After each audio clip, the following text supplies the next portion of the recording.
கூட்டம் இருக்கு, நமக்கு சீட்டு கிடைக்கும். நாம தான் ரிசர்வேஷன் பண்ணிருக்கோம்ல. ரிசர்வேஷன்லாம் ஓகே தான். தண்ணியே கொடுக்காதவனுங்க சீட்டு கொடுத்துருவானுங்களா? இன்னும் ஒரு போலீஸ் படையே நிக்குதுங்களா? போலீஸ் ஆபீசர் தான் கண்டக்டரா? నువ్వు ఎల్లింది బస్సు దిరా. என்னடா சொல்றாரு? What's problem sir? నువ్వు యాకే మాట్లాడుతులా? மச்சி நீ கொஞ்சம் இரு, நான் சொல்லி புரிய வைக்கிறேன். அதாவது சார், எங்களுக்கு வந்து no Kannada, only Tamil, little English, you talk I talk. என்ன மச்சான் நான் சொல்றது? ನೀವು ಸತ್ಯವಾದಿ ಹೇಳು, ನೀವು ಪಾಕಿಸ್ತಾನಿ ಉಗ್ರವಾದಿ ಏನು? சார் நாங்க தீவிரவாதிகள் இல்ல, நாங்க இந்தியன் நேஷனல்ஸ். சார் நாங்க வந்து காங்கிரஸ், கம்யூனிஸ்ட், பிஜேபி, நாங்க டீசென்ட் பார்ட்டி சார். சார் நான் ఏను బ్యాగ్ లో ఏనిదే? சார் அது வந்து அது வந்து சார் நாங்க என்னன்னா நாங்க ஷூட்டிங் பார்ட்டி சார். షూటింగ్ నీవు ఉప్రాదేనో? ஐயோ இல்ல சார், நான் சொல்றது கேளுங்க. అరెస్ట్ ಮಾಡಿ. அந்த ஷூட்டிங் இல்ல Arrest சார். ಮಾಡಿ. சார் இது shooting, marriage shooting sir. we are innocent sir. ஏய் தேவையில்லாம எதுக்கு பேசுற? ஏதோ பணத்தை கொடுத்து கரெக்ட் பண்றா. Sir I videographer, this my assistant. ஐயோ இது எப்பறா சொல்லி புரிய வைக்கிறது? எனக்கும் சார் நான் வந்து ಎಲ್ಲಿ ಬಾರೋ. ஆ. என்ன பிரச்சனை? சார் நீங்க தமிழா சார்? ஆமா. ரொம்ப நல்லதா போச்சு சார். நாங்க தீவிரவாதிகள்னு சொல்லி எங்களை புடிச்சு நிக்க வச்சிருக்காங்க சார். நாங்க தமிழ்நாட்டுல இருந்து வந்த 2 வீடியோகிராஃபர் சார். இங்க பெங்களூர்ல ஒரு மேரேஜ் கவரேஜ்க்காக வந்தோம். இந்த பேக் ஃபுல்லா வீடியோ எக்யூப்மெண்ட்ஸ் தான். அது இவங்களுக்கு கொஞ்சம் சொல்லி புரிய வைங்க சார். ನೀವು ಹಣಿಗುಂಡು ದುರ್ಗೆ, ಇವರು ಉಗ್ರವಾದಿ ಅಲ್ಲ. ಇವರು ತಮಿಳುನಾಟ್ಲೆ ಬಂದೆ videographer. C inspector, he is not A terrorist.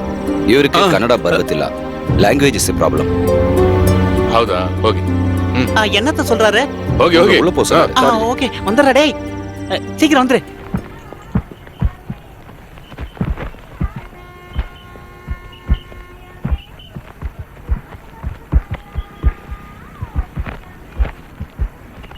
இந்த நன்றியை மறக்கவே மாட்டேன் சார். நீங்க மட்டும் வராம இருந்திருந்தா கண்டிப்பா பெரிய பிரச்சனையா இருக்கும் சார். ஆமா ஆமா சார். பாம்பேல தீவிரவாதிகளோட அட்டாக் அப்புறம் எல்லா இடத்துலயும் செக்கிங் ரொம்ப அதிகமாயிடுச்சு.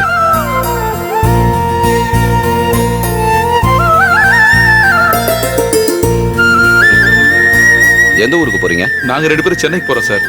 என் பேரு சதீஷ். நாங்க ஒரு ஸ்டுடியோ நடத்திட்டு இருக்கேன். இது என் அசிஸ்டன்ட் சுந்தர். ஸ்டுடியோவை கம்ப்ளீட்டா மேனேஜ் பண்றது நான் தான். எடிட்டிங், கிராபிக்ஸ், டிசைனிங் எல்லாத்தையுமே பிச்சு உதறிடுவேன். நான் இல்லனா ஸ்டுடியோவே இல்ல சார். என்ன நான் சொல்றது? நானும் சென்னை தான். என் பேர் சுரேஷ். நீங்க என்ன பண்றீங்க சார்? பிசினஸ் பண்ணிட்டு இருக்கேன்.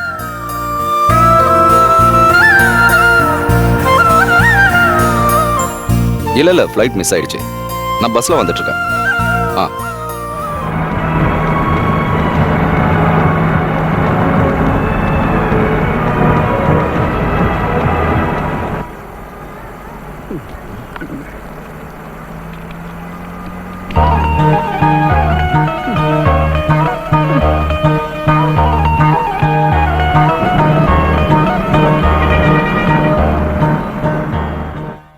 பேக மேல வச்சுட்டு கொஞ்சம் ஃப்ரீயா இருக்கலாம்ல? வேண்டாம் சார், இதுல கேமரா இருக்கு. இதான் என்னோட உயிர். இது மேல இருந்து கீழே ஏதாவது விழுந்துருச்சுன்னா புதுசு வாங்குறது பணம் இல்ல. பொருளாதார நெருக்கடியால அதிகமா பிரச்சனை அனுபவிக்கிறது எங்களை மாதிரி ஆளுங்க தான். 2 கல்யாணம் 2 வளகாப்பு கிடைச்சா பிரச்சனை தீந்துரும்ல? இல்ல சார், பழைய மாதிரி வேலை இல்ல. ஃப்ரீலான்ஸ் ஆளுங்க நிறைய பேர் வந்ததுனால இப்பெல்லாம் வேலை கிடைக்கிறதே இல்ல. அவங்களுக்கு ஸ்டுடியோ வேண்டாம், வாடகை கொடுக்க வேண்டாம், ஸ்டாஃப் வேண்டாம். ஒரு கம்ப்யூட்டர் மட்டும் இருந்தா பிரச்சனை முடிஞ்சு போச்சு. நம்ம கல்யாணத்துக்கு உங்க அப்பா சம்மதிக்காம இருந்தா என்ன பண்ணிருப்ப? நான் உயிரோடவே இருந்திருக்க மாட்டேன். அந்த மாதிரி எல்லாம் பேசாத செல்லம். தெய்வீக காதல்.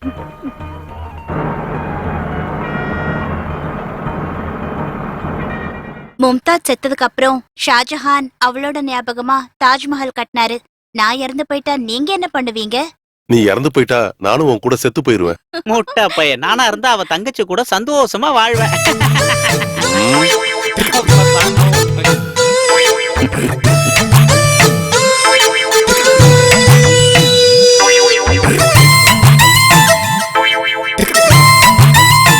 என்னாச்சு, தூக்கம் வரலையா? இல்ல சார், கொஞ்ச நாளாவே சரியா தூக்கமே வரதில்ல. முன்னெல்லாம் பஸ்ல நான் நின்னுகிட்டே தூங்கியே பயணம் பண்ணிருக்கேன். சரி, இப்ப என்னாச்சு? என்னன்னு சொல்றது, ஒவ்வொரு பிரச்சனை, மனசுக்கு சுத்தமா நிம்மதியே இல்ல. 1-2 பிசினஸ் பண்ணி நிறைய பணம் போச்சு. சொந்தமான ஒரு வீடை கட்டினேன், ஆனா குடியேறதான் முடியல. அந்த வீட்டு டாக்குமெண்ட்டை வச்சு ஒரு பினான்ஸ் கம்பெனில இருந்து பணத்தை வாங்கி தான் புதுசா பிசினஸ் ஆரம்பிச்சேன். என்னமோ நான் கையை வச்சா எதுவும் விளங்குறதில்ல. அதெல்லாம் பெரிய கதை சார்.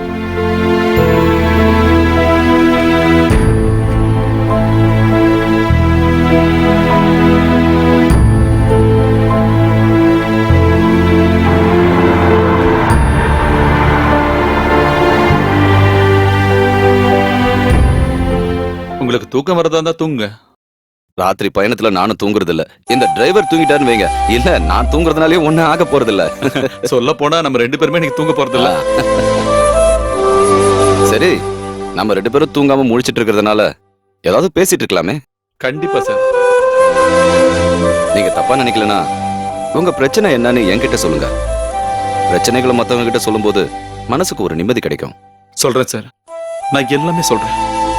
ஒரு வீடியோகிராஃபரா இருந்த எனக்கு மனசுக்குள்ள நிறைய கனவுகள் இருந்தது. Cut cut cut cut. புது பொண்ணோட ஸ்மைல் சரியா வரல, இன்னொரு தடவை ட்ரை பண்ணலாம். சுந்தர், என்ன அந்த ஸ்மைல் எப்படின்னு சொல்லி கொடு. எந்த மாதிரி ஸ்மைல் வேணும்னு சொல்லு. டேய், கல்யாணத்துக்கு அடுத்த நாள் புது பொண்ணோட முகத்துல வர அருமையான அந்த புன்சிரிப்பு, அத கொஞ்சம் சொல்லி கொடு. ஓ, அந்த ஸ்மைல் தான் வேணுமா? இதோ இப்ப சொல்லி கொடுத்துறேன். ஓகேவா? டேய் சுந்தர், நீங்க வா. என்ன என்னாச்சு? டேய், இதுவோட புன்சிரிப்பு. இது முதல்ல பவர் ஸ்டார் நடிச்ச படத்துல அவர் சிரிக்கிற மாதிரியே இருக்கு. ஆஹா. நீ கொஞ்சம் காட்டு. ஐயோ அம்மாடி, கொஞ்சம் இயல்பா சிரிச்சு காட்டேன். அவ்வளவுதான். ஓகே. இததான் நானும் சொன்னேன், மறந்துட்டாங்க. சுந்தர், என்ன? அவங்களுக்கு அந்த ப்ரொஃபைல் ஷாட் கொஞ்சம் காட்டி கொடு. இந்த ப்ரொஃபைல அப்படி இப்படி திருப்பி கொஞ்சம் இப்படி டவுன் டேய், பண்ணி. வேண்டாம், அவ்வளவு வேண்டாம். ஃபேஸ்ல இருக்க மேக்கப் எல்லாம் போயிடும்டா. உடம்புல தொடாம காட்டினா போதும். கொஞ்சம் சொல்லி கொடுக்குறியா? இப்படிதானே சொன்னேன், கரெக்டா? Okay, ready. ஃபைன். நான் சொன்னது அப்படியே செஞ்சுட்டாங்க. ஓகே. ஒரு கல்யாண ஆல்பத்துக்காக நான் ஏன் இந்த மாதிரிலாம் பண்றேன்னு நீங்க யோசிக்கலாம். நான் செய்யற வேலையில பெர்ஃபெக்ஷன், குவாலிட்டி இருக்கணும். என்னோட ஷார்ட்ஸ் எல்லாமே சினிமா ஸ்டைல்ல தான் இருக்கும். அது உங்களோட கல்யாண சிடி பார்க்கும்போது உங்களுக்கு புரிஞ்சிடும். இந்த மாதிரி கேமரா தூக்கிட்டு இங்க சுத்த வேண்டிய ஆளே கிடையாது. ஒருவேளை ஒரு சினிமால இருந்திருந்தா ஒரு சந்தோஷ் சிவன், ஒரு பாலுமகேந்திரா மாதிரி இவர் ஆயிருந்திருப்பாரு சொல்றாரு. கொஞ்சம் வரீங்களா? இதோ வந்துட்டேன். டேய், தயவு செஞ்சு என்ன கொஞ்சம் வாழ விடுங்களேன்டா. போங்கடா, பேக் அப். Thank you.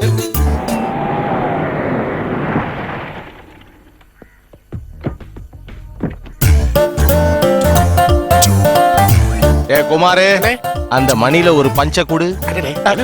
டேய், காலிங் பெல் அமுக்க சொன்னேன்டா. அதுவா? புரிகிற மாதிரி சொல்ல வேண்டியதானே? சொல்லிட்டாலும். டேய், நல்லா அமுக்குடா, அப்பதான் உங்களுக்கு கேக்கும். இந்த பெல்ல சவுண்ட் பக்கத்து வீட்டுக்காரனுக்கு கேட்கும் முதலாளி. யாரையும் காணோம். யாரா அது? தோ இங்க இங்க இங்க. நீங்களா? வாங்க வாங்க. ரொம்ப அன்போடலாம் வரவேற்காதீங்க, புரியுதா? பாக்கும்போது சிரிச்சு பேசி எந்த பிரயோஜனமும் இல்ல. பணத்துக்கு பணம் தான் வேணும். ஐயா வட்டிக்கு விடுறது புண்ணியத்துக்காக இல்ல, 4 காசு பாக்குறதுக்காக தான். ஆமா, எங்க அந்த ஜெகதீஷ்? முதலாளி ஜெகதீஷ் இல்ல முதலாளி, சதீஷ். அதெல்லாம் எங்களுக்கு தெரியும். கில்லாடி ஆச்சே, பெரிய கில்லாடி. கூப்பிடுங்க அவனை. அவன் தூங்கிட்டு இருக்கான், என்ன எழுந்திருக்க? அது சரி, அவன் நிம்மதியா தூங்குவான். ஏன்னா பணம் கொடுத்தனா தூக்கம் இல்லாம சுத்திட்டு இருக்கேன். கூப்பிடுங்க அவனை, இல்ல உள்ள வந்து நான் கூப்பிடுவா. இல்ல வேண்டாம், நானே அவரை கூப்பிடுறேன். யாருமா? அட, முதலாளியா? என்ன அப்படியே நின்னுட்டீங்க? உள்ள வாங்க, வந்து உட்காருங்க. நான் இங்க ஒண்ணு உட்கார்றதுக்கு வரல. என்கிட்ட ஓவர் ஆக்டிங் காட்டாத என்ன? என் பணம் மேட்டர் என்னாச்சு?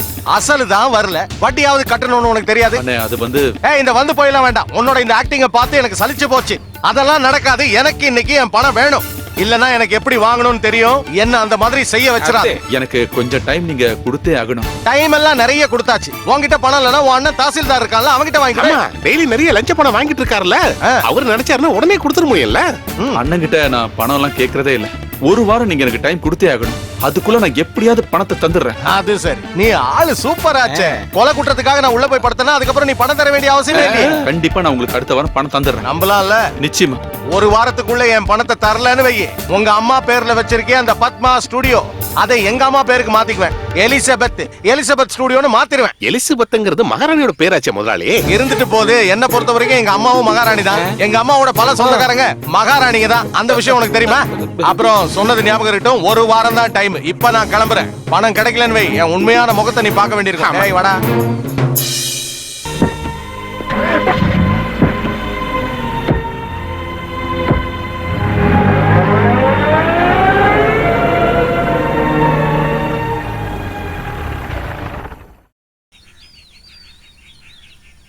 சசியாரு. சசி அண்ணா, என்ன? இந்த போட்டோவை இங்க இருந்தா பிரிண்ட் எடுத்து கொடுத்தீங்களா? கொடுங்க சார். இல்ல சார். பொய்யாடா சொல்ற ராஸ்கல். போட்டோல மார்ஃபிங் பண்ணி கல்யாணத்தையாட நிறுத்துறீங்க. இந்த போட்டோல இருக்கிற இவன் யாரா? இது பக்கத்து தெருவுல இருக்கிற கோபால் சார். இந்த ஸ்டுடியோவோட ஓனர் யாரு? அது கேக்குறீங்க? வாயை மூடுடா. சார் எங்க முதலாளி பேரு சதீஷ். இவனை நாங்க கூட்டிட்டு போறோம். அந்த ஆள் வந்தா ஸ்டேஷனுக்கு வர சொல்லு. ஏய் நடடா. சீக்கிரம் வர சொல்லுமா அவரை.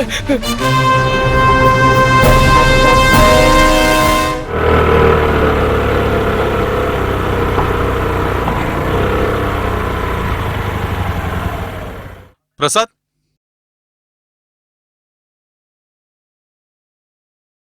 என்னடா என்ன விஷயம்? மொத்தமா பிரச்சனை ஆயிடுச்சு. இந்த காலத்துல எவனையுமே நம்ப முடியல. என்னடா விஷயம் என்னன்னு சொல்லு.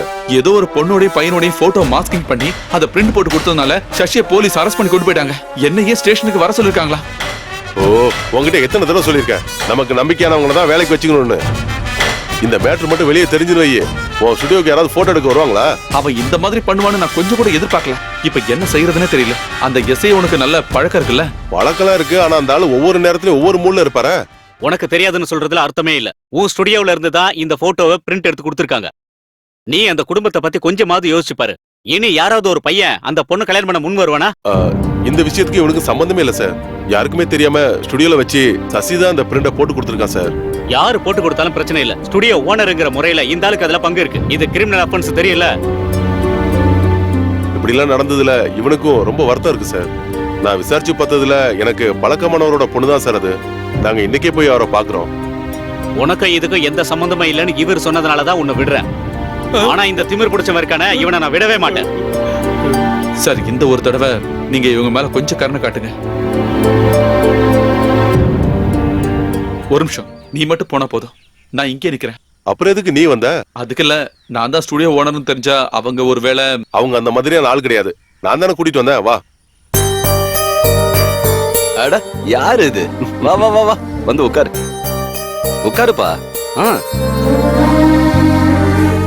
என்னாச்சு திடீர்னு வந்திருக்க? நடந்த விஷயத்த கேள்விப்பட்டேன். உங்களை வந்து பாக்கணும்னு தோணுச்சு, அதான் வந்தேன்.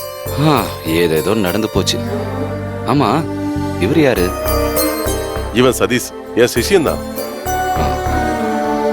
இவர் ஸ்டுடியோல இருந்த ஒருத்தன் தான் நம்ம ஸ்ரீஜாவோட கல்யாணத்தை தடுக்க போட்டோ எடுத்து கொடுத்தவன். பணம் சம்பாதிக்க இது ஒரு நல்ல வழிதானே. இதை விட வேற. உங்களோட நிலைமை எனக்கு நல்லா புரியுது. அதோட உண்மை நிலவரம் என்னன்னு சொல்லிட்டு போக தான் நாங்க வந்தோம். இதுக்கு காரணம் இவன் இல்ல.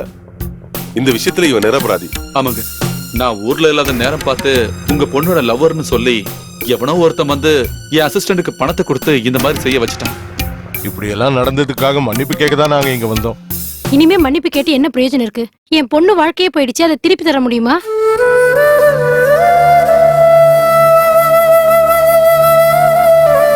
உங்களுக்கு ஏற்பட்ட பாதிப்புக்கு நான் என்ன சொன்னாலும் அதுக்கு பரிகாரம் ஆகாதுன்னு தெரியும். இருந்தாலும் சொல்றேன், நான் மாப்பிள்ளையோட வீட்டுக்கு போய் உண்மை என்னன்னு அவருக்கு சொல்லி புரிய வைக்கிறேன். வேண்டாம், அதுக்கு இனிமே அவசியம் இல்ல. அவ பின்னால சுத்தி லவ் பண்ணிட்டு இருந்த ஒரு பையன் தான் கல்யாணத்தை தடுக்கிறதுக்காக இந்த மாதிரி எல்லாம் பண்ணான்னு நான் அவங்க காலை பிடிச்சு கெஞ்சி பார்த்துட்டேன். கேட்கவே இல்ல. என் பொண்ணு எந்த ஜென்மத்துல என்ன பாவம் பண்ணாலும் இனிமே அவங்களே வந்து கேட்டாலும் அந்த பையன் வேணான்னு என் பொண்ணு சொல்லிட்டா. நீங்க கவலைப்படாதீங்க, கடவுள் உங்களுக்கு நல்லதே பண்ணுவாரு. ஆமா, ஸ்ரீஜாங்க? அவ கம்ப்யூட்டர் கிளாஸ் போயிருக்கா. அப்ப நாங்க கிளம்புறோம்.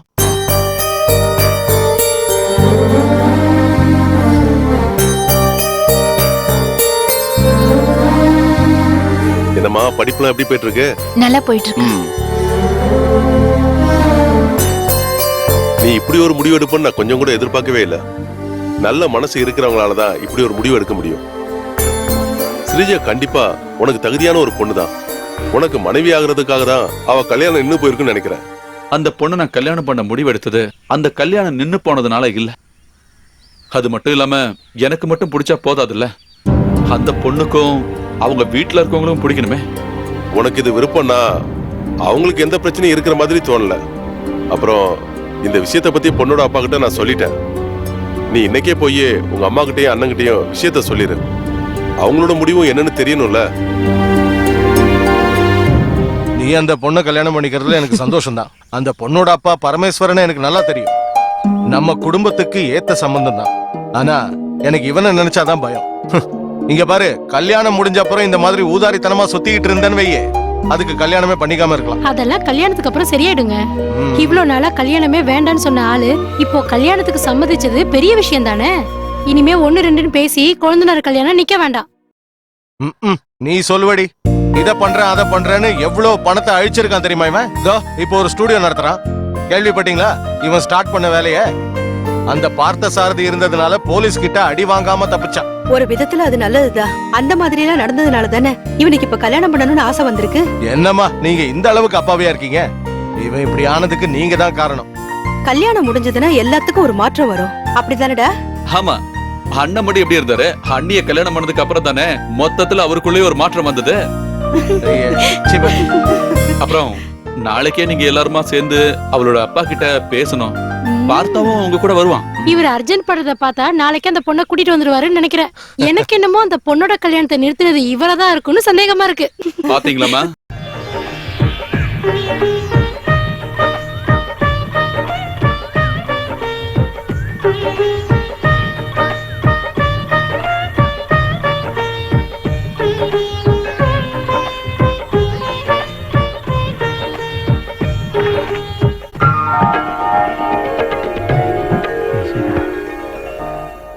ஆ? ஆ, இத எங்க வைக்கிறது? வேண்டாம், இங்க இருக்கட்டும்.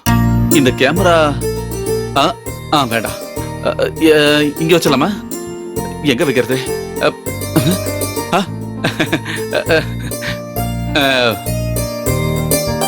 இந்த இல்ல கொடு. தேங்க்ஸ். உட்காரு உட்காரு. ஒரு நிமிஷம்.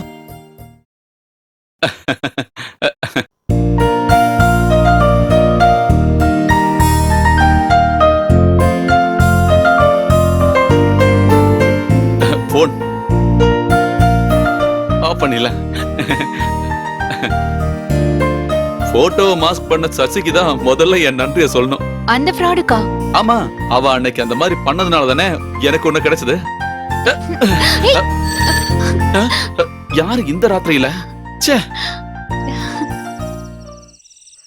Happy married life. பிரசன்டேஷன் கொடுத்துட்டு ஓடிலன்னு பாக்குறியா? வாடா உள்ள. காலையில கல்யாணத்துக்கு வர முடியாததால முதல்ல சாரி கேட்டுக்கிறேன். என்ன மாதிரி ப்ரொடக்ஷன் மேனேஜர்ஸ்க்கு சொந்த வேலைகளை பாக்குறதுக்கு ப்ரொடியூசர்ஸ் நேரம் தரதே இல்ல. அதுதான் பிரச்சனையே. இந்த இப்படி என்னோட கடமையை நான் செஞ்சுட்டேன். கல்யாணத்துக்கு வரதுக்காக நான் எவ்வளவோ முயற்சி பண்ணி பார்த்தேன். பாண்டிச்சேரி தான் லொகேஷன். பத்தா குறைக்கு அஜித் சார் தான் ஹீரோவே. அதுக்கப்புறம் அங்கிருந்து நகர முடியுமா? யோசிச்சு பாரு. சரி, நான் உடனே கிளம்பிடுறேன்ப்பா. உன்னோட சிவபூஜையில நான் கரடியா நுழையறதுக்கு விரும்பல. உன் பொண்டாட்டியை கூப்பிடு. ஸ்ரீஜா, நீ உட்கார்ற. ஸ்ரீஜா, என்னடா இது பெரும் தொல்லையா இருக்கு. முடியாது, போக முடியாது, விட மாட்டேன். அட்வான்ஸ் காசு ₹1 கூட குறையாம வாங்கினல. இப்ப மகேஷ் பாபு கூட நடிக்க போறேன்னு சொன்னா அது முடியாது. No no no no, nothing doing. யாரு? தனிஷ்கா. தனிஷ்காவா? அது யாரு? தெலுங்குல ஒரு புது நடிகை தனிஷ்கா. அவளோட எந்த ஆட்டமும் என்கிட்ட பலிக்காதுல்ல. இந்த இண்டஸ்ட்ரியில நான் சொல்றதா நடக்கும்.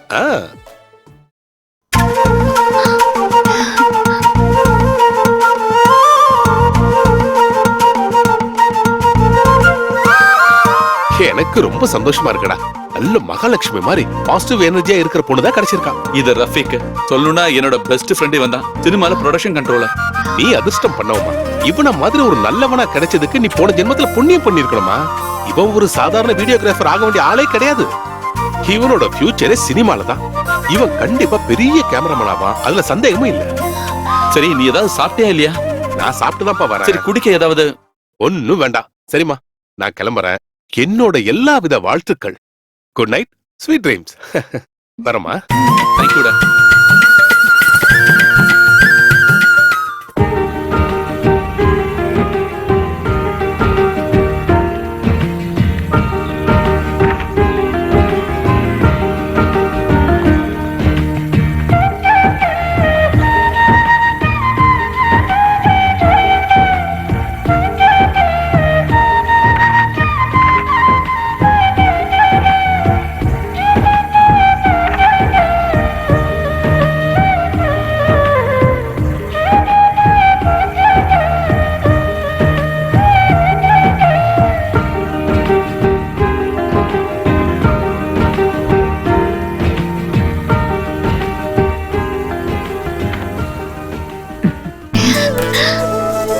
சாப்பாட்டுக்கு அது வேணும் இது வேணும்னு அவன் எப்பவும் அடம்பிடிக்க மாட்டான். கருணக்கிழங்கு பொரியலும் ரசமும் இருந்தா போதும், அவனுக்கு அதுவே தாராளம். ஆனா அவங்க அண்ணனுக்கு வாரத்துல ஒரு நாளாவது நான்வெஜ் பண்ணி ஆகணும், இல்லனா இங்க பெரிய பிரச்சனையே பண்ணிடுவான். அவனுக்கு கல்யாணம் பண்ணி வச்சதுக்கு அப்புறம் அந்த தலைவலி எனக்கு இல்ல. அவன் பொண்டாட்டி நல்லாவே சமைப்பா. நான்வெஜ் செய்யறதுக்கு எனக்கு தெரியாதே. பொம்பளை பசங்க எல்லாமே கத்துக்கணும். நான் கல்யாணம் முடிச்சு இந்த வீட்டுக்கு வரும்போது என்னோட மாமியார் இந்த வீட்டுல இருந்தாங்க. அவங்க என்கிட்ட சொன்ன விஷயம் என்ன தெரியுமா? கல்யாணம் முடிஞ்சு ஒரு வீட்டுக்கு வர பொண்ணு தெரிஞ்சுக்க வேண்டிய விஷயம் புருஷனுக்கு என்னென்ன பிடிக்குங்கிறதுதான்.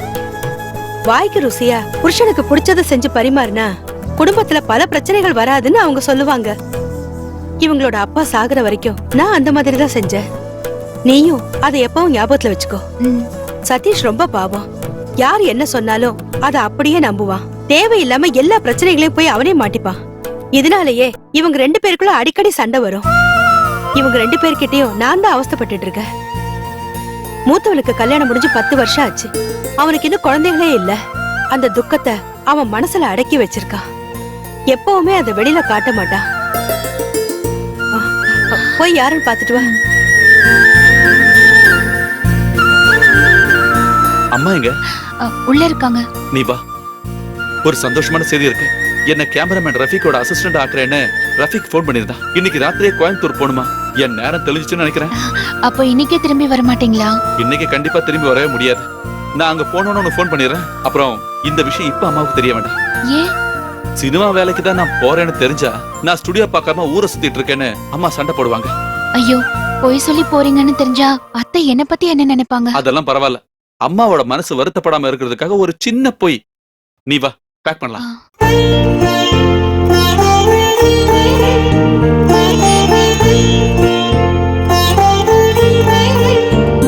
ரஃபீக், வாடா.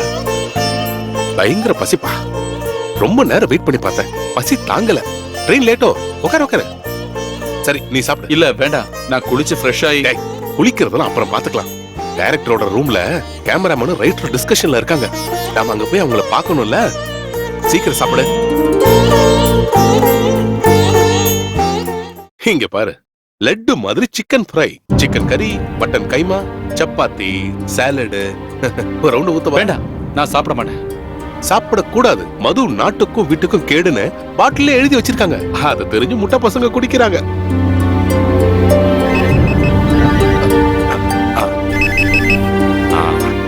ஹலோ, என்னம்மா சொல்லு. சவுண்ட் வருதா? பழசாயிடுச்சுன்னா சத்தம்லாம் வருது, இயல்புதான். இப்ப எதுவுமே பண்ண முடியாது. ரொம்ப டிஸ்டர்பன்ஸா இருந்தா ஒண்ணு பண்ணு. அதை ஆஃப் பண்ணிட்டு குப்பர் படுத்து தூங்கு. கேக்குறேன். வச்சு குப்பத்துல ரோட்டோரம் படுத்து இருந்த பொண்ணு இப்ப அவளுக்கு ஸ்பிளிட்டேசில வர சவுண்ட் அலர்ஜியா இருக்காமா. யாரு? அந்த அசாந்தி. வரும்போது காக்காவோட லெக் பீஸ் மாதிரி இருந்தா. ப்ரொடக்ஷன் சாப்பாடை சாப்பிட்டதுக்கு அப்புறம் தான் இந்த கலரு அழகெல்லாம் வந்துச்சு. இங்க பாரு, இந்த ப்ரொடக்ஷன் சாப்பாட்டை 2 வாரம் சாப்பிட்டேன்னா நீ ஷாருக் கான் மாதிரி ஆயிடுவ. சரி, இது எந்த மாதிரி டைப் சினிமா? இது ஃபுல்லா ஒரு ஃபேமிலி சப்ஜெக்ட் தான். டைவர்ஸான புருஷன் பொண்டாட்டிக்கு நடுவுல நடக்கிற ஒரு பயங்கரமான பிரச்சனை மையமா வச்சு ஒரு super black Bastar cinema. Super hit தான். சூப்பர் ஹிட் எல்லாம் ரிலீஸுக்கு அப்புறம் தானே சொல்ல முடியும். இதோட கதை தான் என்ன? கதெல்லாம் அதுக்கப்புறமா சொல்றேன். அதுக்கு முன்னாடி கேமராமேனை நாம போய் பார்த்தாகணும். அதுக்கப்புறம் வந்துட்டு குளிச்சிட்டு சாப்பிடு. இப்ப படத்தோட 3/4 ஷூட் பண்ணி முடிச்சாச்சு. இனிமே கிளைமேக்ஸ் என்னன்னு முடிவெடுக்காம அடுத்த சீனுக்கு போக முடியாது. May come in sir? Yes. Rafiq, நாளைக்கு லொகேஷன் ஓகே தானே? Okay sir. சேகர் சார், இதான் நான் சொன்ன ஆளு. ஒரு 5 நிமிஷம் ரஃபிக், இதை நான் முடிச்சுட்டு வந்துடுறேன்.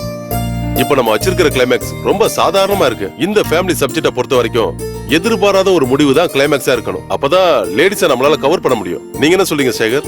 கரெக்ட் தான் சார். ஸ்ட்ரைட்டா கதை சொல்லிட்டு போறதுல எந்த பிரயோஜனம் இல்ல. ஒரு ட்விஸ்ட் வேணும். அதைத்தான் நானும் சொல்றேன். நீங்க வேற மாதிரி யோசிச்சு பாருங்களேன். 1-2 யோசிச்சிருக்கேன். அதுல பெட்டரானத இப்ப நான் சொல்றேன். லீகலா டைவர்ஸ் ஆகி பிரிஞ்சு இருக்கிற லேகாவுக்கும் ரவிக்கும் குடும்பத்துல இருக்கிற சொந்தக்காரங்க வேற கல்யாணம் பண்ண பாக்குறாங்க. இவங்க 2 பேருக்கும் வேற ஒருத்தர் கூட வாழ்றத பத்தி யோசிக்கவே முடியல. ஆனா அவங்களோட குழந்தை ரவி கூட தான் இருக்கா. குழந்தைய திரும்ப வாங்குறதுக்காக ரேகாவோட அப்பா குடும்ப நல கோர்ட்ல கேஸ் போட்டிருக்காரு.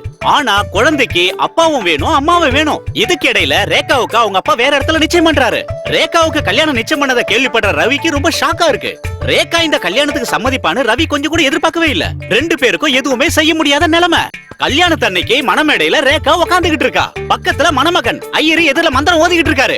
ஆனா ரேகாவோட கண்கள் யாரையோ தூரத்துல தேடிக்கிட்டே இருக்கு.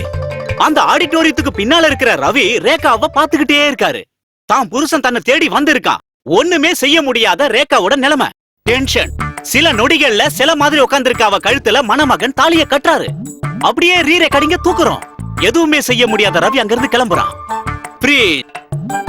இந்த கிளைமேக்ஸ்ல எந்த புதுமையும் இல்ல. இந்த மாதிரி நிறைய படங்கள்ல வந்திருக்கு. ஆமா சார், இதே மாதிரி ஒரு தெலுங்கு படத்துல கூட நான் பாத்திருக்கேன். புருஷன் இருக்கிற ஹீரோயின் வேற ஒருத்தரை கல்யாணம் பண்ணிட்டா படம் பார்க்க வர லேடிஸ் ஏத்துக்க மாட்டாங்க. இதுலயே வேற ஏதாவது சேஞ்ச் பண்ணுங்க. நானும் யோசிக்கிறேன். சார், நான் ஒரு சஜஷன் சொல்லவா? கம்முனிடுறா. சாரி சார், ஒண்ணு இல்ல. அவர் ஏதோ சொல்றேன்னு சொன்னார்ல, நல்லா இருந்தா வச்சுக்கலாமே. நீங்க சொல்லுங்க. கிளைமேக்ஸோட சிச்சுவேஷன் அதேதான் சார். மணமேடையில உட்கார்ந்து இருக்கிற ஹீரோயின் கல்யாண மண்டபத்துல முதல் புருஷன் இருக்கான். டென்ஷனோட சில நிமிஷங்கள். தாலி கட்டுறதுக்கு கொஞ்சம் முன்னாடி மம்மி அப்படின்னு ஒரு சின்ன குழந்தை கூப்பிடுறா. ஹீரோயின் பார்க்கும்போது அது தன்னோட குழந்தை தான். மம்மி, டாடி வந்திருக்காங்க, நீங்க வாங்க நம்ம டாடி கிட்ட போலான்னு சொல்லி இந்த ஹீரோயினிய மண்டபத்துல இருக்கிற புருஷன் கிட்ட இந்த குழந்தை கூட்டிட்டு போகுது. அங்க வச்சு அவங்க ஒன்னா சேர்றாங்க. அதுக்கப்புறம் சென்டிமெண்ட்ஸோட சில நிமிஷங்கள். குடும்பமே ஒன்னா சேருது. அங்க இருக்கிறவங்க எல்லாருமே சந்தோஷப்படுறாங்க. இதத்தான் நான் சொல்லலான்னு வந்தேன். குட், நல்லா இருக்கு. லேடிஸுக்கு கண்டிப்பா இந்த கிளைமேக்ஸ் பிடிக்கும். நீங்க என்ன சொல்றீங்க? ரொம்ப நல்லா இருக்கு சார். அப்ப இதை ஃபிக்ஸ் பண்ணிடலாமா? நீங்க ரைட்டரா? பேர் என்ன? சதீஷ். சேகர் சார் கிட்ட கேமரா செட்டை செய்யறதுக்காக வந்தான். எதுக்கு நீங்க கேமரா அசிஸ்டண்டா சேர்றீங்க? உங்களுக்கு தான் நல்ல ஸ்டோரி சென்ஸ் இருக்குல்ல. நல்ல கதை பண்றதுக்கு நீங்க ட்ரை பண்ணுங்க. சினிமாவுக்கு இப்ப நல்ல எழுத்தாளர்கள் தான் தேவை. கேமரா அசிஸ்டண்டா நீங்க ஜாயின் பண்ணீங்கன்னா பல வருஷம் கழிச்சு தான் நீங்க படமே பண்ண முடியும். ஆனா இது அப்படி இல்ல. ஒரு படம் கிளிக் ஆயிடுச்சுன்னா அடுத்த படத்துக்கு நீங்க கேட்கிற சம்பளத்தை கொடுப்பாங்க.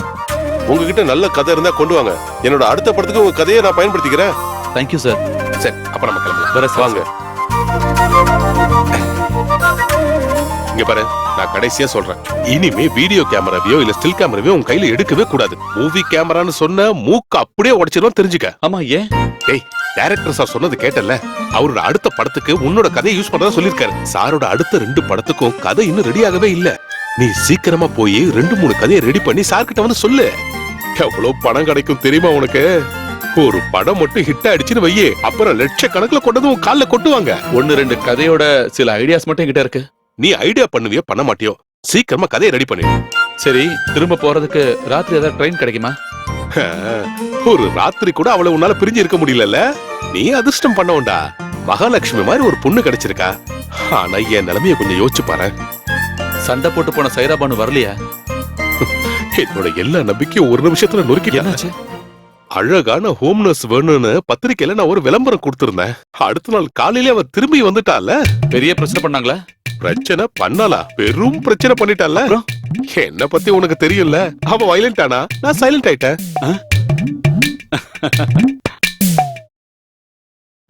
உன் முதலாளி இல்லையா? எங்க போயிட்டா? இல்ல, ஒரு வேலை விஷயமா மதுரைக்கு போயிருக்காரு. மதுரைக்கு போயிருக்கானா? பெரிய மதுரை வீரன். யாரை ஏமாத்துற? மதுரைக்கு பக்கத்துல தான் பழனி இருக்கு. அங்க போய் மொட்டை அடிச்சுக்கிட்டு தலையில சந்தனத்தை பூசிக்கிட்டு பர்மனண்டா அங்கேயே இருக்க சொல்ல அவன. எனக்கு பணத்தை கொடுக்காம ஒளிஞ்சுக்கிட்டு இருக்கான் அவன். இந்த வட்டி வின்சென்ட்டை எவனாலையும் ஏமாத்த முடியாது. கரெக்ட். என்ன ராஜா பண்ற? கம்ப்யூட்டர்ல வந்து ஓ, சினிமா பாத்துட்டு இருக்கியா? இது யாரு? புது நடிகை? ஐயோ, இது சினிமா நடிகை இல்லனே, இது மணப்பெண்ணே. இவள நான் போட்டோஷாப்ல ஏத்திக்கிட்டு இருந்தேனே. பஞ்ச பரதேசி. இந்த மாதிரி பொண்ணுங்களை ஷாப்ல ஏத்தி அவங்க வாழ்க்கையை கெடுக்கிறதே உங்களுக்கு வேலையா போச்சுன்னு எனக்கு தெரியும். என்னடா அது கருப்பு பெட்டி மாதிரி இருக்கு? அண்ணே, அது கேமராண்ணே. எவ்வளவு விலை இருக்கு? இது வந்து டிஜிட்டல்னா 1.5 லட்சம் ரூபாய்க்கு மேல இருக்கும். அப்படியே தூக்கு. ஐயோ அண்ணா, அதை கொண்டு போயிடாதீங்க. அப்புறம் போட்டோ எடுக்க வேற கேமரா இல்ல. வேண்டாம், கேமரா இல்லாம போட்டோ எடுத்தா போதும். என்ன முதலாளி? அது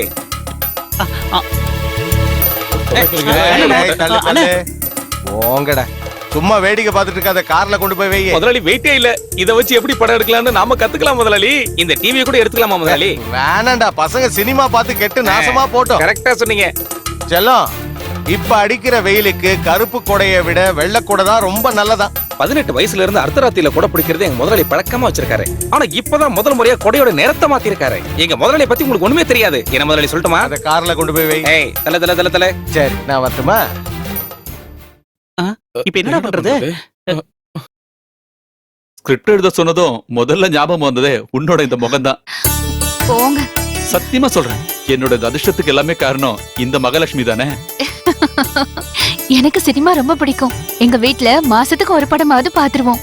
கதை, திரைக்கதை, வசனம்னு ஸ்கிரீன்ல பாக்கும்போது ஜனங்க எதுக்காக கை தட்டுறாங்கன்னு எனக்கு அப்ப தோணி இருக்கு. அதுதான் ஒரு எழுத்தாளனுக்கு கிடைக்கிற அங்கீகாரம், பேனாவோட சக்தி.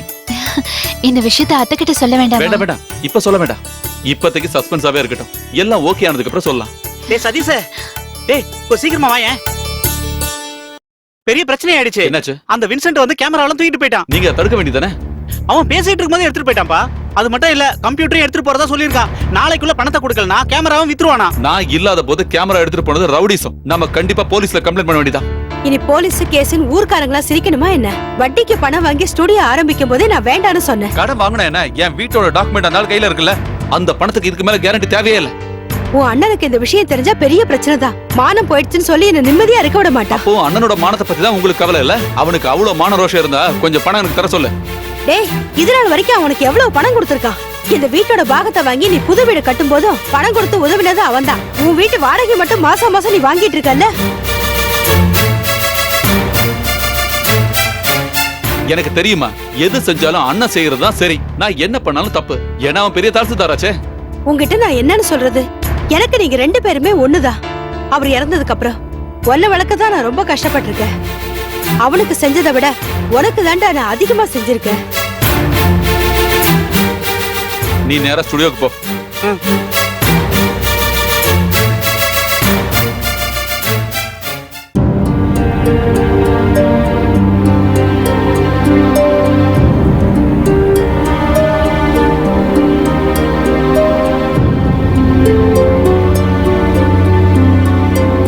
எதுக்கே பார்த்துக்கிட்ட அந்த மாதிரிலாம் பேசுனீங்க? என் முன்னாடி அந்த மாதிரிலாம் பேசும்போது அவங்க ரொம்ப வருத்தப்படுவாங்கல்ல. நம்மளோட நல்லதுக்காக தானே அவங்க அப்படி சொல்றாங்க. அவங்க முகத்தை பார்த்தாலே தெரியுது அவங்க ரொம்ப வருத்தமா இருக்காங்க. இல்ல இல்ல, எங்களுக்குள்ள எப்பவுமே இங்க இப்படிதான். நீ ஒண்ணும் பெருசுப்படுத்த வேண்டாம்.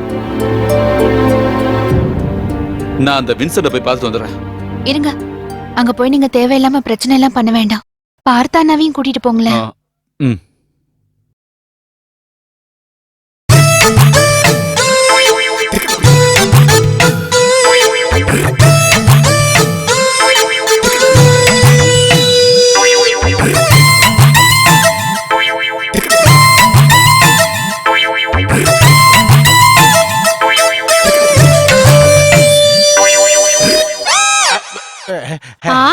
இதான் உங்க வேலையா?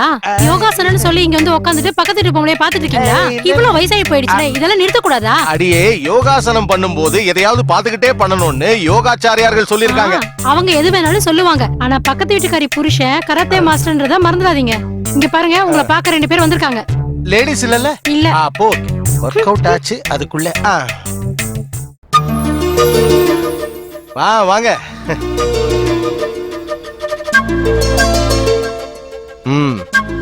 உக்காரு. நான் எதிர்பார்த்தேன் விக்ரமாதித்தனும் வேதாளமும் ஒன்னா சேர்ந்து வருவீங்கன்னு. சொல்றேன்னு தப்பா எடுத்துக்காதீங்க. நீங்க செஞ்சது கொஞ்சம் கூட சரியா இல்ல. நான் இல்லாத போது ஸ்டுடியோக்குள்ள வந்து கேமரா எடுத்துட்டு போயிருக்கீங்களே, இது சரியா? ஏன் தப்புங்கிறியா? தப்புதான் தம்பி, ஏன் தப்புதான். பணத்தை எண்ணி கொடுத்தேன்ல, பணத்தை வாங்க வரும்போது அந்த பழனி முருகனை பார்க்க வர மாதிரியே இங்க வரீங்க. என்ன ஒரு பக்தி, என்ன ஒரு மரியாதை. உன்னோட எந்த பொருளை வேணா எப்ப வேணா எடுத்துக்கலாம்னு எனக்கு கையெழுத்து போட்டு கொடுத்துருக்கல. அப்புறம் என்னடா பெருசா பேசிட்டு இருக்க? இது வெறும் ட்ரெய்லர் மட்டும்தான். பாக்கி பணத்துக்காக ஒரு லாரியை வாடகைக்கு எடுத்துக்கிட்டு உன் வீட்டுக்கே வந்துருவேன். எதுக்கு நான் இப்படி தேவையில்லாம பேசிட்டு இருக்கீங்க? உங்களுக்கு தர வேண்டிய பணத்துக்காக என் வீட்டு டாக்குமெண்ட் நான் உங்ககிட்ட தானே கொடுத்துருக்கேன். டாக்குமெண்ட்டை வச்சுக்கிட்டு என்ன பண்றது? நாக்கு வழிக்கவா? உன் டாக்குமெண்ட்டை வச்சு கோர்ட்டு கேஸ்னு அலையறதுக்கு என்னால முடியாது. கண்டிப்பா அப்படி எல்லாம் நடக்காது. 3 லட்சம் ரூபாய் வாங்கினதுல அவன் நிறைய பணம் கொடுத்துட்டான்ல, பாக்கியையும் கொஞ்சம் கொஞ்சமா கொடுத்துருவான்.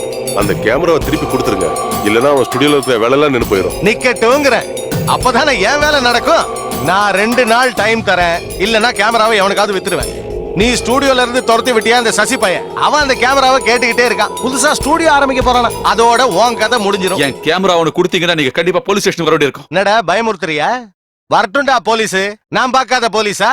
போலீஸ் என்ன தூக்குறதுக்கு முன்னாடி நான் உன்னை தூக்கிடுவேன். அப்ப நீ என்ன ரவுடிசம் பண்ணலாம்னு பாக்குறியா? அப்படிலாம் பண்ணணும்னா நீ இன்னொரு தடவை பிறக்கணும். எங்க அம்மாவும் அப்பாவும் இறந்துட்டாங்களே, இல்லைன்னா ட்ரை பண்ணிருப்பேன். இவனுக்கு கொஞ்சம் டைம் கொடுன்னு உங்ககிட்ட மரியாதையா நான் சொல்லிட்டேன். ஆனா நீ என்கிட்ட ரவுடி மாதிரி பேசுற.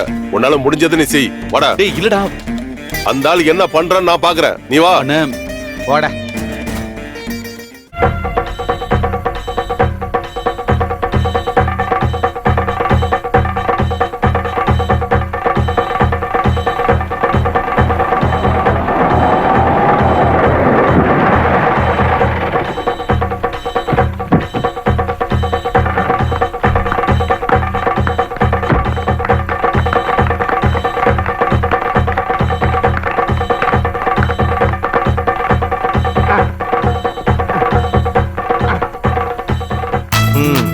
எதுக்குடா இவ்ளோ பெரிய கத்திரி? இது ஒண்ணும் தையல் கடை கிடையாதே, சின்னதா வாங்க வேண்டியதானே. ஏன் அனாவசியமா செலவு பண்ற? அண்ணா நான் இதை காசு கொடுத்து வாங்கல, ஆ. பக்கத்து கடையில ஓசில வாங்கினேன். புத்திசாலி பையன், நீ நல்லா வருவடா.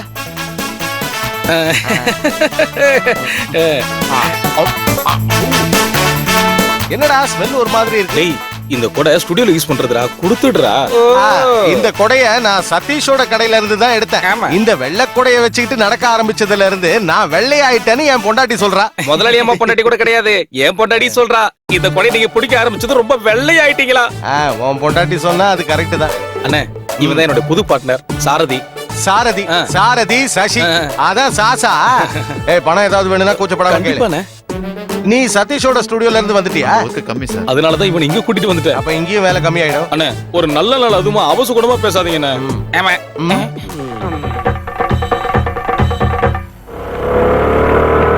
ஏய் நீங்க தான் இருக்கியா? மனுஷனா பிறந்தா கொஞ்சமாவது நன்றி வேணும்டா. இவ்வளவு காலமா ஃப்ரெண்ட்ஸா இருந்துட்டு அவங்கிட்ட ஒரு வார்த்தை கூட சொல்லாம வந்துட்டியேடா. இந்த பரதேசி ஸ்டுடியோல வந்து வேலை பார்க்கறதுக்கு உனக்கு கொஞ்சம் கூட வெக்கமா இல்ல? டேய் நான் நீ எதுவும் சொல்ல வேணாம்டா. உன்னோட ஒவ்வொரு தேவைகளையும் சொல்லி அவங்கிட்ட நீ எவ்வளவு பணம் வாங்கியிருக்க ஞாபகம் இருக்கா உனக்கு?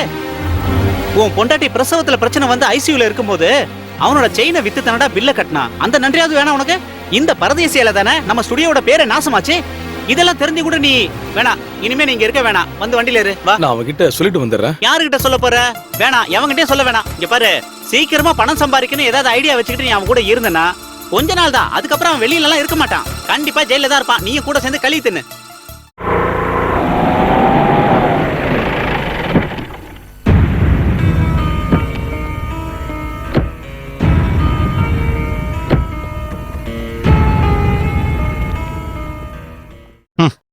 நீங்க மகாபாரதமும் ராமாயணமும் படிக்கிறதுனால எந்த பிரயோஜனமும் இல்ல. திருந்தணும்னு மத்தவங்களுக்கும் தோணணும். நீ இன்னைக்கு ஆபீஸ்க்கு போலியா? எப்படிமா போறது? இது வரைக்கும் நான் கடவுள்கிட்ட மட்டும்தான் தலை குனிஞ்சு நின்னு இருக்கேன். இப்போ வட்டிக்கார முன்னாடி கூட தலை குனிஞ்சு நிக்கிறேன். இப்ப என்ன நடந்துருச்சு கொஞ்சம் புரியும்படியா சொல்லு. அந்த வின்சென்ட் நேத்து ஆபீஸ்க்கு வந்தான். வட்டிக்காரங்கிட்ட பணம் வாங்கிட்டு பணத்தை திருப்பி கொடுக்கலன்னா கூட பரவாயில்ல, அவங்க கிட்ட மரியாதையா பேசவாவது தெரிஞ்சுக்கணும். அதை விட்டுட்டு பணம் கொடுத்தவன மிரட்டிட்டு வந்தா என்ன அர்த்தம்? ஆமா, நிச்சயமா இவன் இந்த ஜென்மத்துல திருந்த போறதில்ல. கல்யாணத்துக்கு அப்புறமாவது கொஞ்சம் மாறுவான்னு நினைச்சேன். இப்போ புதுசா ஒரு வேலையை ஆரம்பிச்சிருக்காரு. சினிமாவுக்கு கதை எழுதுறாராம். இவன் யாரு? பட்டுக்கோட்டை பிரபாகர். கொஞ்சம் நிறுத்துறீங்களா? ஓஹோ, கதை எழுதுறதுக்கு ஐஏஎஸ் டாக்டரேட் எல்லாம் படிக்க வேண்டாம், கொஞ்சம் அறிவு மட்டும் இருந்தா போதும். அது சரி, உள்ளதான் இருந்தியா? தெரிஞ்ச வேலையை ஒழுங்கா செய்ய தெரியல, இப்ப கதை எழுதுறேன்னு கதை விட்டுக்கிட்டு சுத்துற. டேய், இன்னைக்கு வரைக்கும் உருப்படியா ஒரு புக்காவது படிச்சிருக்கியா? டால்ஸ்டாய், சார்ல்ஸ் டிக்கன்ஸ் இவங்க எல்லாம் யாருனாவது உனக்கு தெரியுமா? தமிழ்ல கதை எழுதுறதுக்கு இங்கிலீஷ் புக் எல்லாம் படிக்க வேண்டிய அவசியமே இல்ல, வாழ்க்கை அனுபவங்களே போதும். அது எனக்கு கொஞ்சம் அதிகமாவே இருக்கு. காலங்காத்தால எதுக்கு தேவையில்லாம பேசிட்டு இருக்கீங்க? வாங்கின பணத்தை எப்படி திருப்பி கொடுக்கலாங்கிறத பத்தி மட்டும் யோசி. நான் கடைசியா ஒன்னே ஒன்னு சொல்றேன். நீ வாங்கின பணத்தை திருப்பி கேட்டு ஏன் ஆபீஸ் பக்கம் இனிமே எவனும் வரக்கூடாது. அந்த ஆளுக்கும் உனக்கும் ஒரு நினைப்பு இருக்கு. அரசாங்க அதிகாரி தானே, லஞ்சம் வாங்கி நிறைய பணம் வச்சிருக்கானே, கொஞ்சம் கொடுக்க வேண்டியதானேன்னு. டேய், நல்லா விசாரிச்சு பாரு. எவன்கிட்டயும் கை நீட்டி 5 ரூபா கூட லஞ்சம் வாங்காம கிடைக்கிற சம்பளத்துல மானத்தோட குடும்பம் நடத்துறவன் தான் உன் அண்ணன். டேய், பிராக்டிக்கலா நான் ஒரு விஷயம் சொல்றேன். இந்த மாதிரி அந்த ஆளுக்கு வட்டியை கொடுக்காம நீ வாடகைக்கு விட்டுருக்கியா அந்த வீடு, அதை வித்துட்டு அந்த ஆள் கடன் அடைக்க பாரு. நான் ஒரு வீட்டை கட்டி மாசம் 10,000 ரூபாய் வாடகை வாங்குறதா உங்களுக்கு பெரிய பிரச்சனையா இருக்கு. ஆமாண்டா, நீ இப்படித்தானே பேசுவ. நீ ஒரு புது வீடு கட்டுறதுக்காக இந்த வீட்டோட பாகம் வேணும்னு என்கிட்ட கேட்டப்போ கொஞ்சம் கூட தயங்காம நான் உனக்கு பணத்தை கொடுக்கல. அதுக்கப்புறம் அந்த வீட்டை வாடகைக்கு விட்டுட்டு இங்கேயே நிரந்தரமா தங்கிட்ட. நீ புத்திசாலி தான், நான் தான் முட்டாள். அப்படி இருந்தும் என்னையே குறை சொல்ற.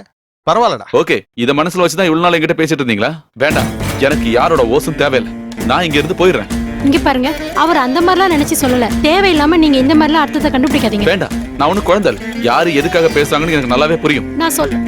ஏய், நீ எப்ப வந்தாலும் ஏதாவது ஒண்ணு சொல்லி அவனை வேதனைப்படுத்திட்டு தான் போவேன். அவன் பண்ண தப்பதானமா சொன்னேன். நீங்க எப்பவும் அவனுக்கு தான் சப்போர்ட்.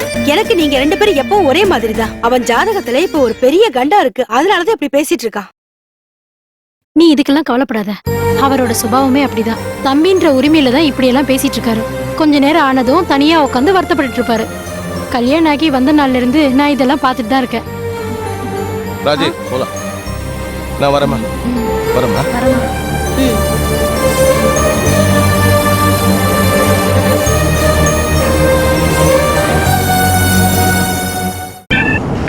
டேய் இந்த வாரம் ஸ்கூல் திறந்துருவாங்க. இவ்வளவு நாளா இந்த ஊருக்குள்ள அதிகமான பாஸ்போர்ட் சைஸ் போட்டோஸ் ஆர்டர் கிடைச்சது பத்மாஸுக்கு தான். இந்த முறை ஸ்கூல் காலேஜ் எல்லாத்துலயும் ஏறி இறங்கி எல்லா ஆர்டரையும் நாம தான் வாங்கணும். நீ கவலைப்படாத மச்சி, ஸ்கூல் காலேஜ் எல்லாம் திறக்கட்டும், நான் ஃபுல் டைம் அது முன்னாடி தான் நிப்பேன். மேக்ஸிமம் டிஸ்கவுண்ட் கொடுத்து ஒர்க்க பிடிச்சு அந்த 10 மாசம் மூடி ஆகணும். ஒரு ஸ்டுடியோ முன்னேறணும் அப்படின்னா ஸ்கூல் ஒர்க்க பிடிச்சா மட்டும்தான் முடியும். அதை நீ மறந்துடாத. இனிமே பொம்பளை பிள்ளைங்க போட்டோவெல்லாம் மாஸ் பண்ற வேலையை வச்சுக்காத. அந்த மாதிரி ஏதாவது செஞ்சு மறுபடியும் அந்த இன்ஸ்பெக்டர்ட்ட மாட்டின. ஐயோ, நான் அன்னையோட அந்த வேலையில நிப்பாட்டிட்டப்பா.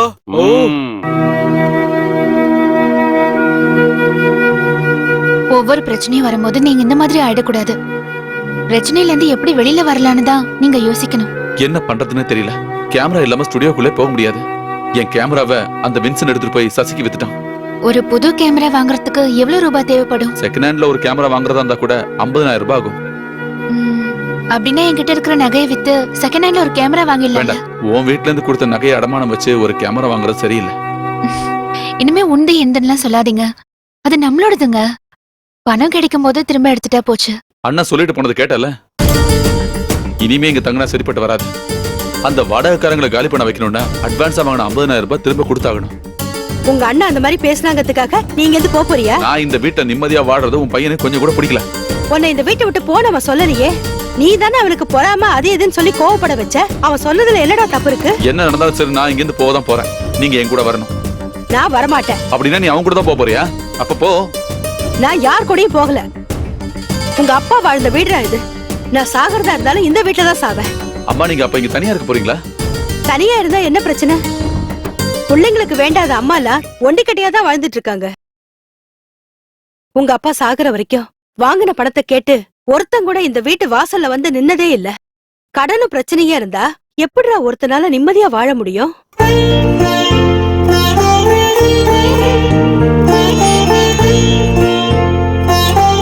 உன் அண்ணன் சொல்ற மாதிரி அந்த வீட வித்தாவது உன் கடனை கொடுத்து முடிச்சிரு. நல்ல காலம் வரும்போது வீடெல்லாம் தானா தேடி வரும். அத்தை சொல்றதாங்க சரி. ஒரு வீடு வேணும்னா திரும்ப கட்டலாமே. அது கண்டிப்பா கடவுள் நடத்துவாருங்க.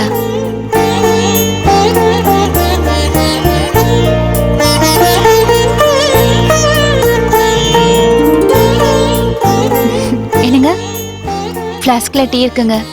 தூக்கம் வரும்போது எடுத்து குடிங்க. வேணும்னா நானும் இங்கே இருக்கேன். உனக்கு தூக்கம் வரலன்னா உட்காரு. ஏதாவது ஐடியா வந்தா எனக்கு சொல்லு. இன்டர்வல் சீன் ஆயிடுச்சு. சீன் 30.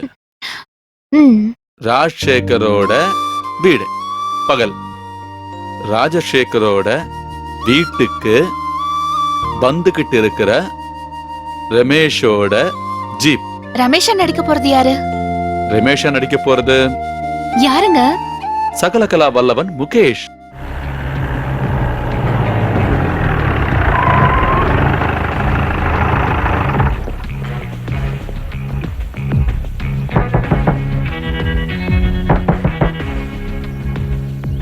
என்னையா உள்ள இருந்து எந்த சத்தமும் காணோம்? உள்ளதான் சார் இருப்பான், திருட்டு பசங்களாச்சே. யோ ராஜசேகர், நான் ஃபுட் இன்ஸ்பெக்டர் ரமேஷ் வந்திருக்கேன். கதவை திறக்கறியா இல்ல உடைக்கட்டுமா? சீன் சரியா வரல. டயலாக் இன்னும் கொஞ்சம் ஷார்ப்பா இருக்கணும்.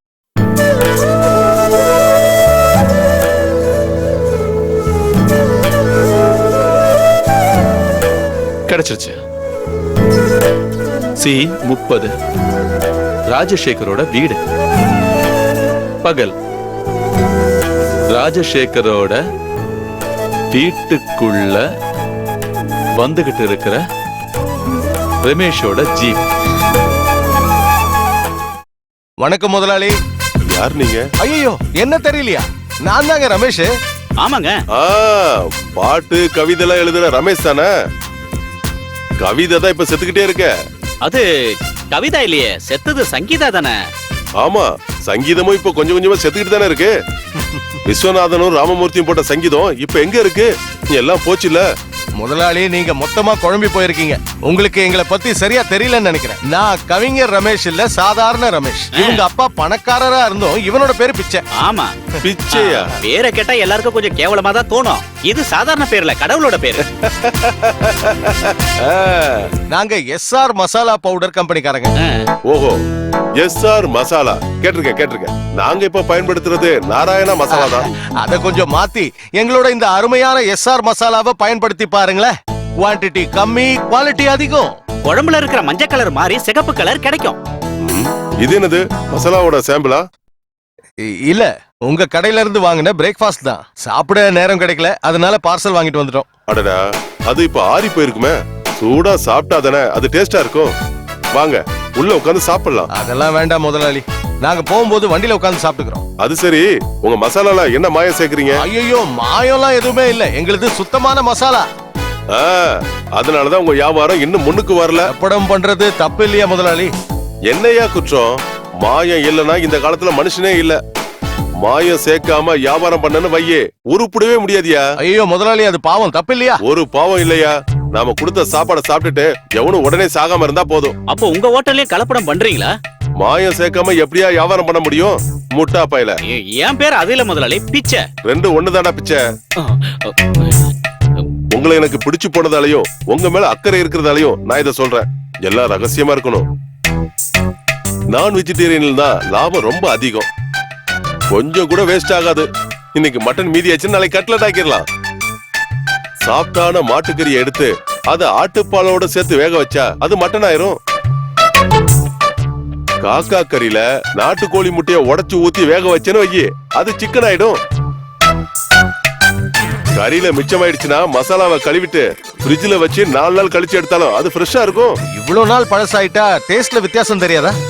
அதுக்கு தானே அஜினோமோட்டோ சோடாமாவும் இருக்கு. ஐயோ முதலாளி, இதெல்லாம் சாப்பிட்டா குடல் புண்ணாயிடாதா? இதெல்லாம் சாப்பிடாம இருந்தாலும் கண்டிப்பா வியாதி வரும். பிராண்டிலையும் சிகரெட்லயும் இது உடல் நலத்துக்கு கெடுதல்னு விளம்பரம் கொடுத்து தானே எல்லாரையும் பயன்படுத்த வைக்கிறாங்க. டாக்டர்ஸுங்களுக்கும் ஹாஸ்பிட்டலுக்கும் அப்புறம் மருந்து கம்பெனிக்கும் வியாபாரம் நடக்க வேண்டாமா?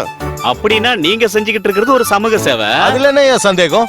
இதுக்கு மேல முதலாளியால என்ன செய்ய முடியும்? உங்களால முடிஞ்சதை நீங்க செய்றீங்க. இதெல்லாம் ஒரு வியாபார யுத்தி தானே. இதெல்லாம் இல்லாம எப்படி வியாபாரத்தை ரன் பண்ண முடியும்? அப்படின்னா இதுதான் உங்களோட வெற்றியின் ரகசியம். அப்ப இனிமே நாம டீலிங்ஸ பத்தி பேசலாம், என்ன சொல்றீங்க? ஆமா, சொல்லுங்க உங்க டேர்ம்ஸ் அண்ட் கண்டிஷனை. சீக்கிரமா சொல்லுங்க சார். மிஸ்டர் ராஜசேகர், ஐ அம் ஃபுட் இன்ஸ்பெக்டர் ரமேஷ். உங்க ஹோட்டல்ல இருந்து நாங்க கைப்பற்றின கெட்டு போன ஃபுட்டோட சாம்பிள் தான் இது. கலப்படம் பண்றது எப்படின்னு சொல்லி கொடுத்ததுக்கு ரொம்ப நன்றி. இதுக்கான தண்டனை என்ன தெரியுமா? இந்த விஷயத்தை நீங்க முன்னாடியே என்கிட்ட சொல்லி இருக்கலாமே. எதுக்கு தேவையில்லாம இந்த நடிப்பெல்லாம்? என்ன வேணும்னு சொல்லுங்க. எவ்வளவு வேணும்? ராஜசேகர், நீங்க பணத்தை கொடுத்து பல ஆபீசர்ஸ விலைக்கு வாங்கியிருக்கலாம், ஆனா என்கிட்ட அது நடக்காது. ஓஹோ, அதுவும் உண்மைதான். இப்போ பல ஆபீசர்களுக்கு பணத்து மேல அக்கறையே இல்ல. எல்லாருக்கும் தேவை என்டர்டைன்மெண்ட் மட்டும்தான். புரியுது? அதுக்கும் வழி இருக்கு.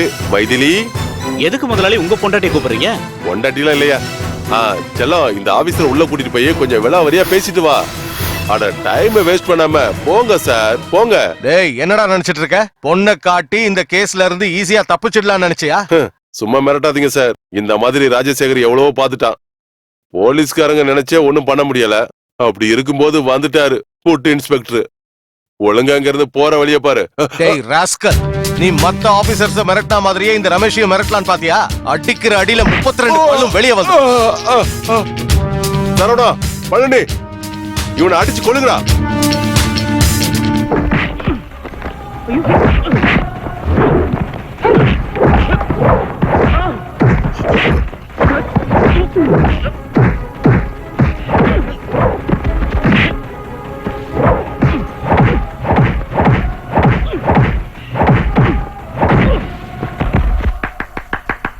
உனக்கு இந்த சீன் பிடிக்கலையா? பிடிச்சிருக்கேன். அப்புறம் ஏன் கை தட்டல? நானும் கை தட்டணுமா? இப்படி கேட்டா என்ன சொல்றது? என் பொண்டாட்டி கை தட்டினா அது எனக்கு சந்தோஷமான விஷயம் தானே. இந்த ரோல கமலஹாசன் பண்ணிருந்தா ரொம்ப நல்லா இருந்திருக்கும். நான் ஒரு சின்ன எழுத்தாளமா. இப்ப சூப்பர் ஸ்டார்ஸோட டேட்லாம் எனக்கு கிடைக்காது. கடவுள் புண்ணியத்துல இந்த படம் ஹிட் ஆச்சுன்னு வையே, அதுக்கப்புறம் சூப்பர் ஸ்டார்ஸ் வச்சு படம் பண்ணலாம். இங்கதான் இன்டர்வல் வர போகுதா? இதுதானே இன்ட்ரோலுக்கு ஏத்த இடம். அதனால இங்கே இன்ட்ரோல் வச்சிடலாம்.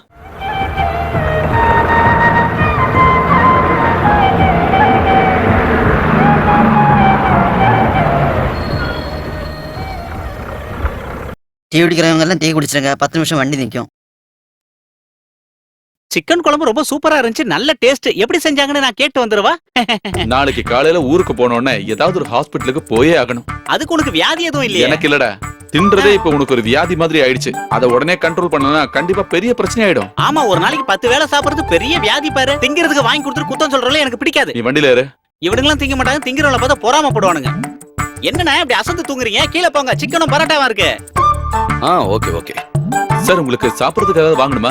போன் பண்ணிட்டு இருந்ததுனால தான் டிஸ்டர்ப் பண்ண வேண்டாம்னு நினைச்சு நான் வரும்போதே சாப்பிட்டு தான் வந்தேன். Okay okay. உங்க ஸ்கிரிப்ட்ல இருக்கிற இன்டர்வல் பஞ்ச் பயங்கரமா இருந்துச்சு. Thank you sir. செகண்ட் ஹாஃப்ல என்ன பண்ணிருக்கீங்க?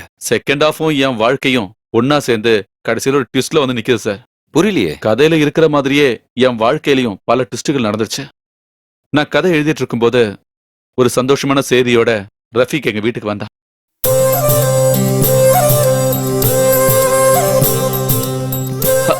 என்ன ரஃபீக் திடீர்னு வந்திருக்க? முதல்ல என்னோட வாழ்த்துக்களை சொல்லிக்கிறேன். என்னோட வாழ்த்துக்கள் பூச்செண்ட இந்த கைக்குலுக்கல் வழி உனக்கு கொடுக்கறேன். உன்னோட 4 கதையோட கதை சுருக்கத்தையும் நான் முகேஷ் சார் கிட்ட படிக்க கொடுத்தேன். அப்புறம் சார் 4த்தையும் ஓகேன்ட்டாரு. 4க்கும் டைலாக் எழுத சொல்லிட்டாரு. இவ்வளவு யதார்த்தமான கதைகளை படிச்சு ரொம்ப நாள் ஆச்சுன்னு அவர் சொன்னாரு. உனக்கு எதுவும் நம்பிக்கை இல்லாத மாதிரி தெரியுதே. அப்படிலாம் இல்ல, 4 கதைன்னு கேட்டப்போ அவங்க 2 பேரும் நடந்து வராங்க, நீங்க அவங்கள அப்படியே பார்த்துட்டே வரீங்க. Just a minute. Okay sir. Hello hello. ஆமா, முகேஷ் தான். யாரு? நான் ரஃபீக் தான் பேசுறேன் சார். என் ஃப்ரெண்டோட விஷயம் சொல்லியிருந்தல, எழுத்தாளர். ஆமா, சதீஷ் தானே? நீங்க உண்மையிலேயே பெரிய ஆள் தான் சார். அந்த பேரை கூட மறக்கலையே. பக்கத்துல தான் இருக்காரு. இதோ கொடுக்குறேன். இந்த சார் தான் பேசுறேன். பேசு. Hello Mukesh sir. சதீஷ், கதையெல்லாம் எனக்கு ரொம்ப பிடிச்சு போச்சு. எல்லாமே வித்தியாசமா இருக்கு. Thank you sir. எவ்வளவு சீக்கிரம் முடியுமோ அவ்வளவு சீக்கிரம் வசனங்களையும் எழுதிருங்க. ப்ராஜெக்ட் எல்லாத்தையும் நானும் ரஃபீக்கும் சேர்ந்து பிளான் பண்ணிக்கிறோம். இதுக்கு உங்ககிட்ட எப்படி நன்றி சொல்றதுன்னு எனக்கு தெரியல சார். எதுக்கு? வித்தியாசமான கதைகளை வரவேற்றாதான் சினிமா நல்லா இருக்கும்.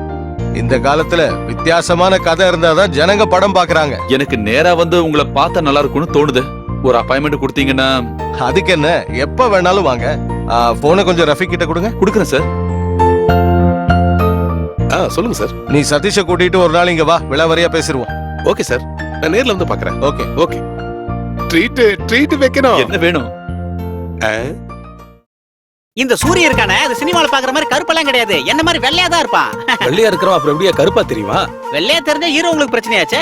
சதீஷ், உன் சினிமால எனக்கு ஏதாவது வேஷம் கிடைக்குமா? உனக்கு அந்த அளவுக்கு ஆசை இருந்தா கண்டிப்பா செஞ்சிடலாம். என்ன உங்களுக்கு சான்ஸ் கிடைக்கிறது கொஞ்சம் கஷ்டம் தான். தம்பி ராமையாவும் பிரகாஷ் ராஜும் இருக்கிறதுனால உங்களுக்கு கொஞ்சம் பிரச்சனை தான். நீ எனக்கு கண்டிப்பா சான்ஸ் தரேன்னு சொல்லிருக்கல, அதை மறந்துடாத. என்ன டேய், உன் கதையில இவனுக்கு ஏத்த மாதிரி ஆதிவாசி கேரக்டர் இருக்கா? இங்க பாரு, என் கதை முதல்ல சினிமாவா ஆகட்டும். சரிப்பா. எனக்கு நடிக்கலாம் வேண்டாம், நான் சும்மா விளையாட்டுக்கு தான் கேட்டேன். இங்க பாரு, சினிமாக்கு போறதுலாம் ஓகே, ஆனா இந்த ஸ்டுடியோவை கவனிக்கலன்னு வையே, ஒரு காக்கா கூட இந்த ஸ்டுடியோக்குள்ள வராது. ரஃபீக், என்ன சொல்லாம கொள்ளாம திடீர்னு வந்து நிக்கிறேன்? ஒரு முக்கியமான மேட்ரு, அதனாலதான் வந்தேன். ஒரு நிமிஷம் வாயேன். ஒரு நிமிஷம். என்னவா இருக்கும்? ஸ்கிரிப்ட் எல்லாம் முடிஞ்சிச்சா இல்லையா? இனி ஒரு 2-3 சீன் மட்டும் தான் பாக்கி இருக்கு. அப்போ ஒரு சந்தோஷமான செய்தி இருக்கு. ஒரு ஸ்ட்ராங் ப்ரொடியூசர் என் கையில வந்து மாட்டிருக்காரு. டைரக்டர் ஷாம் தான். திடீர்னு வந்த ப்ராஜெக்ட். படத்தோட பூஜையை 5ஆம் தேதி அன்னைக்கு வச்சிருக்கோம். உனக்கு சுக்கரம் அடிச்சிட்டான்னு நினைக்கிறேன். அப்புறம் உன் சம்பளம் வரைக்கும் நான் பிக்ஸ் பண்ணியாச்சு. எவ்வளவுன்னு தெரியுமா? 4 lakhs, 4 லட்சம் ரூபாய். இந்த பாரு, ஒண்ணு மறந்துடாத, இதை யார்கிட்டயும் சொல்ல வேண்டாம். இந்த ஃபீல்ட்ல பின்னாடி இந்த குத்துறவங்க தான் அதிகம். ஹைதராபாத் பிலிம் சிட்டில தான் பூஜை. சூப்பர் ஸ்டார்ல இருந்து தமிழ் இண்டஸ்ட்ரி ஃபுல்லா அங்கதான் இருக்க போகுது. ரொம்ப தேங்க்ஸ்ரா. இதுக்கு எப்படி நான் உங்ககிட்ட நன்றி சொல்றதுன்னு எனக்கு தெரியலடா.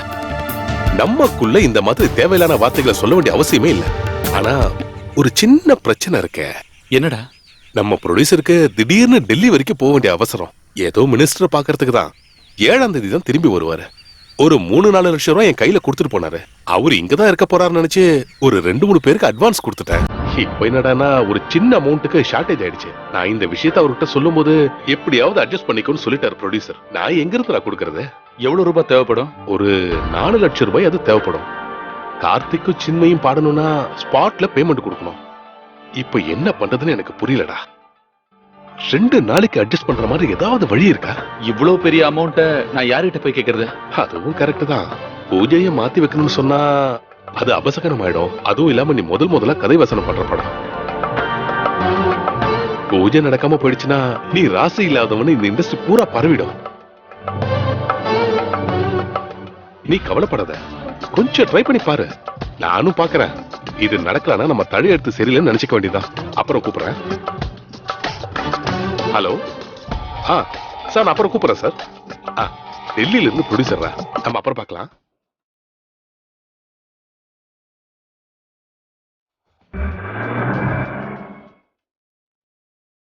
கடவுளே, 4 லட்சம் ரூபாய்க்கு நான் எங்க போறது?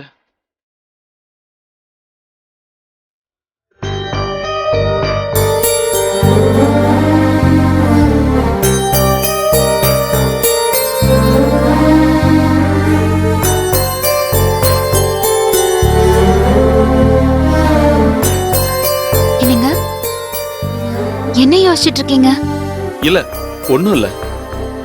எனக்கு தெரியும், அந்த வின்சென்ட்டோட கடனை கொடுக்கிற வரைக்கும் உங்களுக்கு நிம்மதியே இருக்காது. அதானே? ஆமா, அதான் அதான். நான் ஒன்னு சொன்னா நீங்க கோபப்பட மாட்டீங்கல்ல? என்ன? ஒரு வீடு கட்டுறதுங்கிறது நம்ம நினைக்கிற மாதிரி சாதாரண விஷயம் இல்ல. விக்கிறது ரொம்ப ஈஸி தான். நீங்க ரொம்ப ஆசைப்பட்டு கட்டின வீடு, அதை விற்க வேண்டாங்க. இப்போ தங்கத்துக்கு நல்ல விலைங்க. என் நகை எல்லாத்தையும் வித்து அந்த வின்சென்ட்டோட வட்டி கடனை அடைச்சிடலாம்ல. பாக்கி பணத்துல ஒரு புது கேமராவும் வாங்கிடலாம். இந்த நகையை வித்து அந்த பணத்தை ரஃபிக் கிட்ட கொடுத்தா அந்த ப்ராஜெக்ட் கிடைக்கும். என்ன யோசிக்கிறீங்க? இல்ல, ஒண்ணும் இல்ல. உன்னோட அப்பா கிட்ட கேட்காம இந்த நகையெல்லாம் வித்தா? அதெல்லாம் பரவாயில்லங்க, வீட்டோட கடனை முடிக்க தானே. அப்படியே கேட்டாலும் பேங்க் லாக்கர்ல வச்சிருக்கோன்னு சொல்லிடலாம். அப்புறம் ஸ்கிரிப்டுக்கு 4 லட்சம் ரூபாய் சம்பளம் தரேன்னு சொல்லிருக்காங்க. சாங் ரெக்கார்டிங்கும் பூஜையெல்லாம் ரொம்ப பிரம்மாண்டமா நடத்த போறாங்க. விஜயும் அஜித்தும் எல்லாம் வராங்களாம். அம்மா மகமாயி, எல்லாத்தையும் நல்லபடியா முடிச்சு கொடு. நகையை மொத்தமா வித்தாலும் ஒரு 3.5 லட்சம் ரூபாய்க்கு மேல கிடைக்காது. மீதி பணத்துக்கு எங்க போறது? அதையும் வின்சென்ட் கிட்டே கேட்போம்.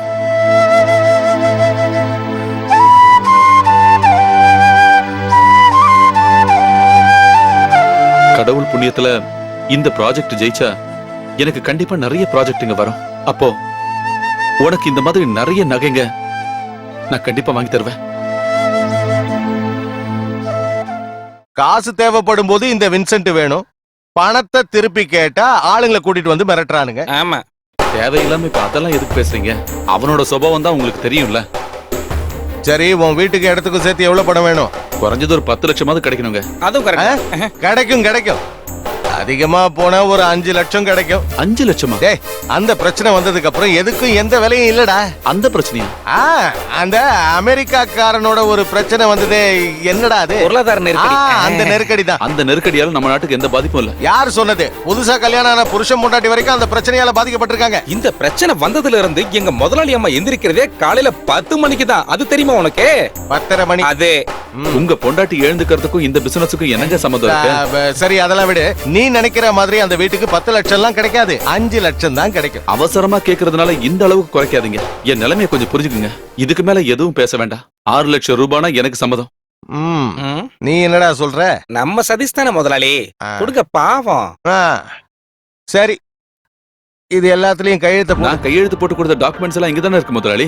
அப்ப இப்ப தரப்போற இந்த பணத்துக்கு யார் வந்து கையெழுத்து போடுவா? செத்து போன உங்க அப்பனா வந்து கையெழுத்து போடுவான்.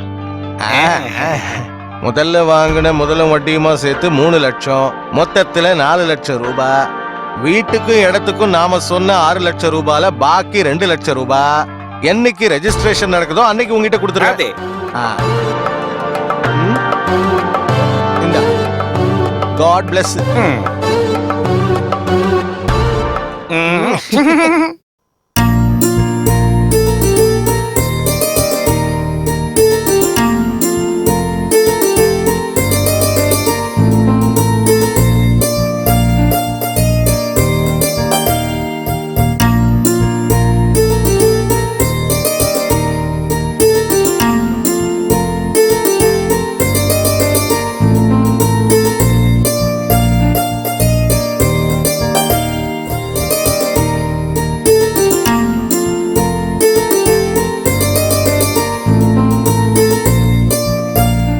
ஹலோ ரஃபிக்.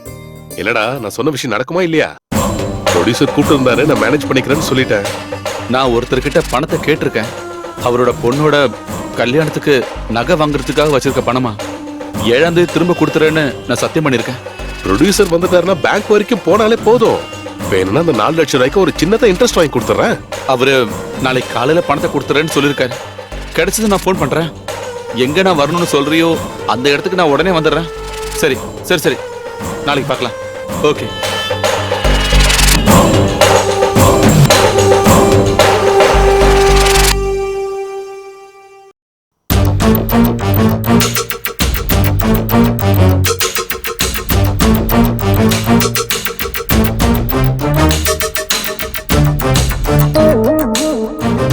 இந்த ஸ்விம்மிங் பூல் எங்க இருக்கு?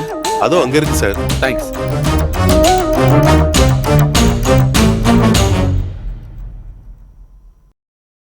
ரஃபீக், வாடா. நீ வராம நான் ரொம்ப டென்ஷனாவே இருந்தேன். உட்காரு. இவ்வளவு நேரம் நான் பிலிம் சிட்டில தான் இருந்தேன். நாளைக்கு பூஜை வேலை எல்லாம் நடக்குதுல்ல. ப்ரொடியூசர் என்கிட்ட என்ன சொன்னார் தெரியுமா? உனக்கு ஏசி ரூம் தான் கொடுக்கணுமா. ஏசி ரூம்ல படுக்கிறதால உனக்கு சைடு எஃபெக்ட்லாம் வராதுல்ல. ஏசி எல்லாம் வேண்டாம்டா. இன்னையில இருந்து நீ ஏசி ரூம்ல தான் தங்கணும். ஏசி ரூம்ல படுக்கலன்னா சினிமால உன்னை யாரும் மதிக்க மாட்டானுங்க.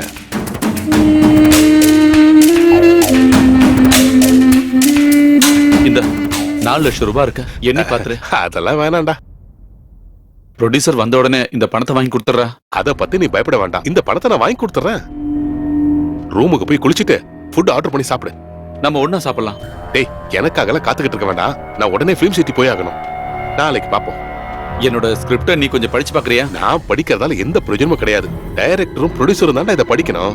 ராத்திரி உனக்கு டைம் இருந்ததுன்னா இன்னும் கொஞ்சம் சீன்ஸ் எழுதிக்க. ஏசி ரூம்ல படுக்கும்போது ஐடியாஸ் நிறைய வரும்டா. இந்த பாரு, நாளை காலையில 9 மணிக்கு ரெடியா இரு. நாம 2 பேரும் சேர்ந்து ஸ்டுடியோக்கு போலாம். வா.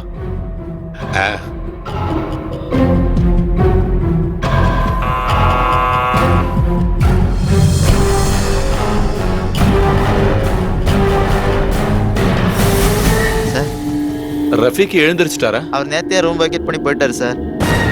பிலிம் சிட்டிக்கு போனாரு? அது தெரியல சார்.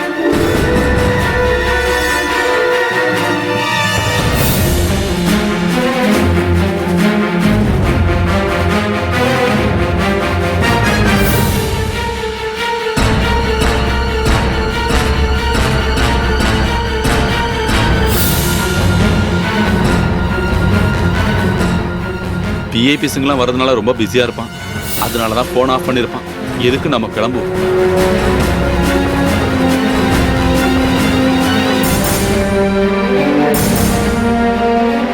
எக்ஸ்கியூஸ் மீ சார், இங்க ஒரு புது படத்தோட பூஜை நடக்குன்னு சொன்னாங்க. எங்கன்னு தெரியும்? பூஜையா? டைரக்டர் ஷாமோட புது படம். பூஜைக்கு யாரும் புக் பண்ணலையே. நீங்க இடம் மாதிரி வந்துட்டீங்கன்னு நினைக்கிறேன். பக்கத்துல ஒரு ஸ்டுடியோ இருக்கு, அங்க கேட்டு பாருங்க.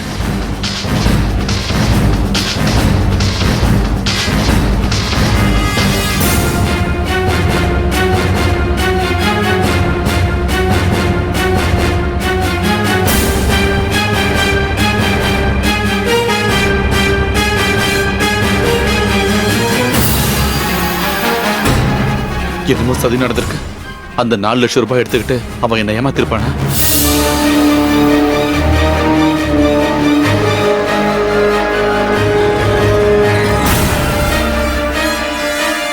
மே ஐ கம் இன்?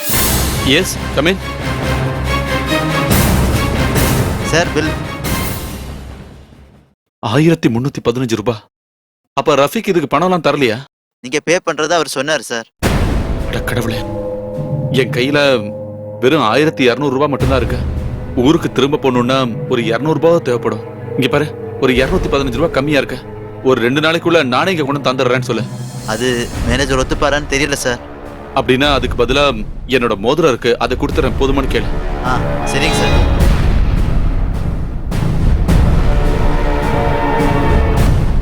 ஹலோ. என்னங்க, நான் தான். பூஜைலாம் எப்படி இருந்தது? அஜித்தும் விஜய் எல்லாம் வந்திருந்தாங்களா? அவங்க எல்லாரும் வந்திருந்தாங்க. நீங்க எல்லார்கிட்டயும் பேசுனீங்களா?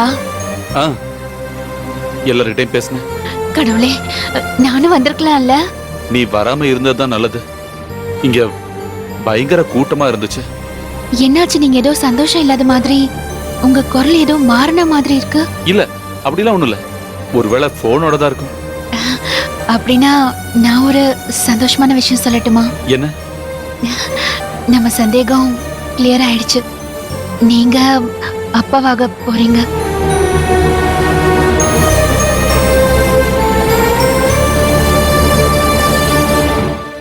என்னங்க எதுவும் பேச மாட்டீங்க? ஒண்ணும் இல்ல. இந்த சமயத்துல நான் உன் பக்கத்துல இல்லைங்கிற வருத்தம் தான் எனக்கு. நான் உடனே புறப்பட்டு வந்துடுறேன். சரிங்க, வச்சிடுறேன். சரி.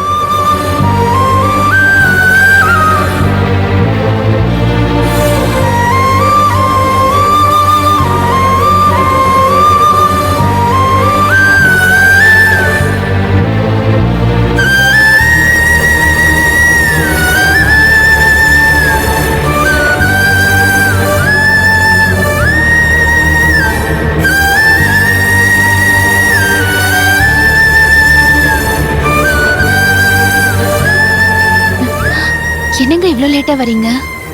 வர வழியில ட்ரெயின் ஒரு இடத்துல நிறுத்திட்டாங்க. ஏதோ குட்ஸ் ஆக்சிடென்ட் ஆயிடுச்சாமா. 2 மணி நேரத்துக்கு அப்புறம் தான் ட்ரெயின் எங்கேருந்து கிளம்பிச்சு. என்னங்க சாப்பாடு எடுத்து வைக்கட்டுமா? வேண்டாம், நான் சாப்பிட்டேன். ரொம்ப டயர்டா இருக்கு, நான் கொஞ்சம் படுக்கிறேன். நீ ஏதாவது சாப்பிட்டியா? சாப்பிட்டேங்க. உங்களுக்காக வெயிட் பண்ணி பார்த்தேன். அப்புறம் பசிச்சுதா சாப்பிட்டுட்டேன். இந்த நேரத்துல பசியோட இருக்க கூடாதா? நான் தான் இப்போ தனி ஆள் இல்லையே. என்ன எதையாவது மறந்துட்டீங்களா? இல்ல. என்ன? நான் சந்தோஷமான செய்தி சொல்லியும் எனக்கு ஸ்வீட்ஸ் எதுவும் வாங்கிட்டு வரலையா? நான் வர வழியில வாங்கலாம்னு நினைச்சேன். ட்ரெயின் லேட் ஆயிடுச்சுல்ல, கடைங்கெல்லாம் மூடிட்டாங்க. நாளைக்கு காலைல வாங்கிடலாம். எனக்கு குடிக்க கொஞ்சம் தண்ணி எடுத்துட்டு வாயேன்.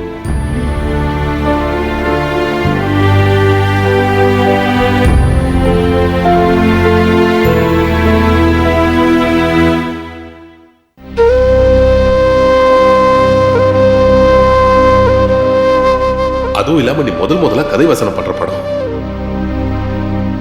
பூஜை நடக்காம போயிடுச்சுன்னா நீ ராசி இல்லாதவன்னு இந்த இண்டஸ்ட்ரி பூரா பரவிடும்.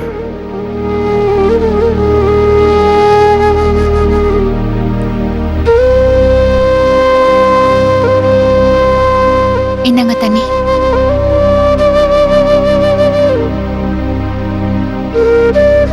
என்னாச்சு உங்களுக்கு? இல்ல, ஒண்ணும் இல்ல. ஒரு மாதிரியா இருக்கீங்களே. ரொம்ப டயர்டா இருக்கு. அந்த லைட் ஆஃப் பண்ணிட. ம்.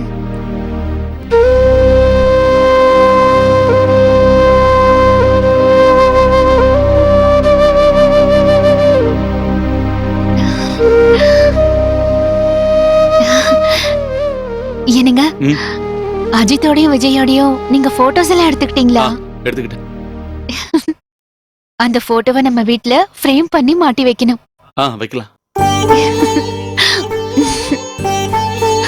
என்னங்க அப்புறம் மத்த எந்த விஷயமா இருந்தாலும் நாளைக்கு காலையில பேசிக்கலாம். சரிங்க.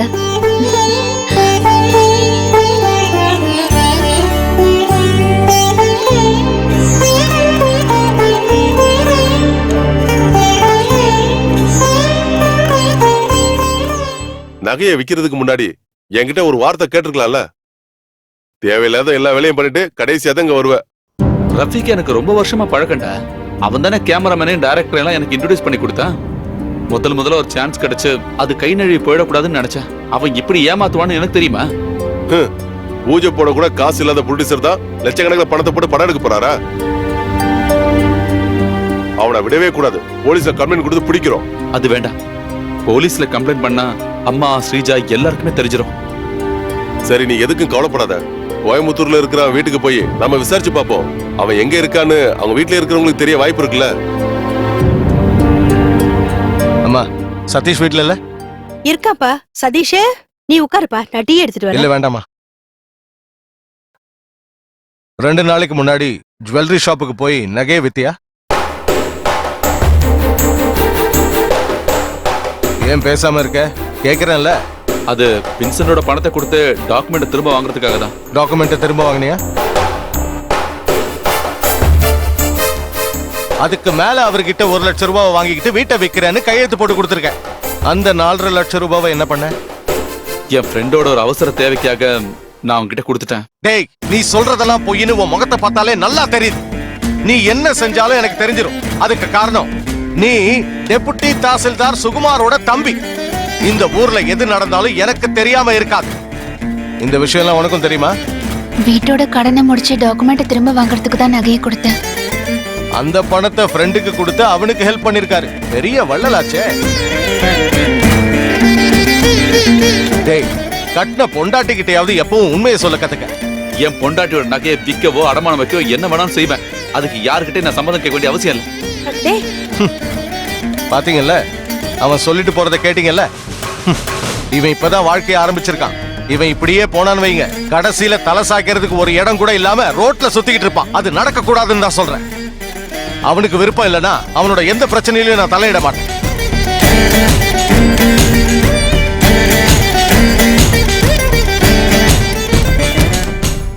என்ன இங்க வந்து படுத்துட்டீங்க? நல்லது கெட்டது சொல்றதுக்கு உங்களுக்குன்னு ஒரு அண்ணன் இருக்காருல்ல, அதுவே ஒரு பெரிய அதிர்ஷ்டம் தான். இதுக்கு எதுக்கு வருத்தப்படுறீங்க? நண்பனுக்கு ஒரு ஆபத்து வரும்போது உதவி பண்றது எந்த தப்பும் இல்லைன்னு நான் சொல்லுவேன். ஆனா எனக்கு ஒரே ஒரு வருத்தம் தான். என்கிட்ட ஏன் நீங்க போய் சொன்னீங்க?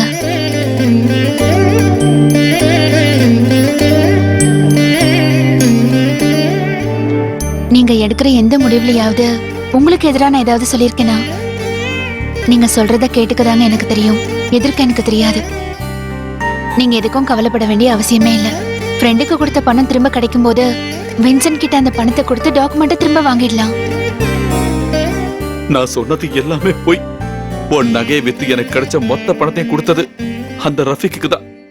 அவன் நம்மளை ஏமாத்திட்டான். என்னங்க? அவன் மொத்த பணத்தோட எஸ்கேப் ஆயிட்டான். அவன் சொன்னது எல்லாமே பொய்ன்னு தெரியாது. அவன் என்னை ஏமாத்துறான்னு தெரியாம அவன்கிட்ட போய் மாட்டிக்கிட்டான்.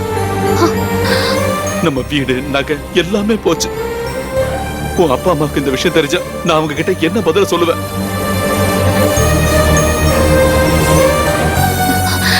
நீங்க தேவையில்லாம இந்த மாதிரி வருத்தப்படாதீங்க. நான் தங்கியிருந்த ஹோட்டலோட பில்ல கொடுக்க முடியாம என் கையில இருந்த மோதிரத்தை அவங்க கிட்ட அடமானமா வச்சுட்டு தான் வந்தேன். நகையை திரும்ப நம்மளால வாங்க முடியுங்க. ஆனா குடும்பத்துல ரொம்ப தேவையானது பாசமும் அன்பும் சந்தோஷமும் தாங்க. அதெல்லாம் இல்லாம நகைங்கெல்லாம் உடம்புக்கு வெறும் பாரமா தாங்க இருக்கும். எனக்கு நகைங்களை விட அதிகமா தேவைப்படுறது உங்களோட பாசம் தாங்க.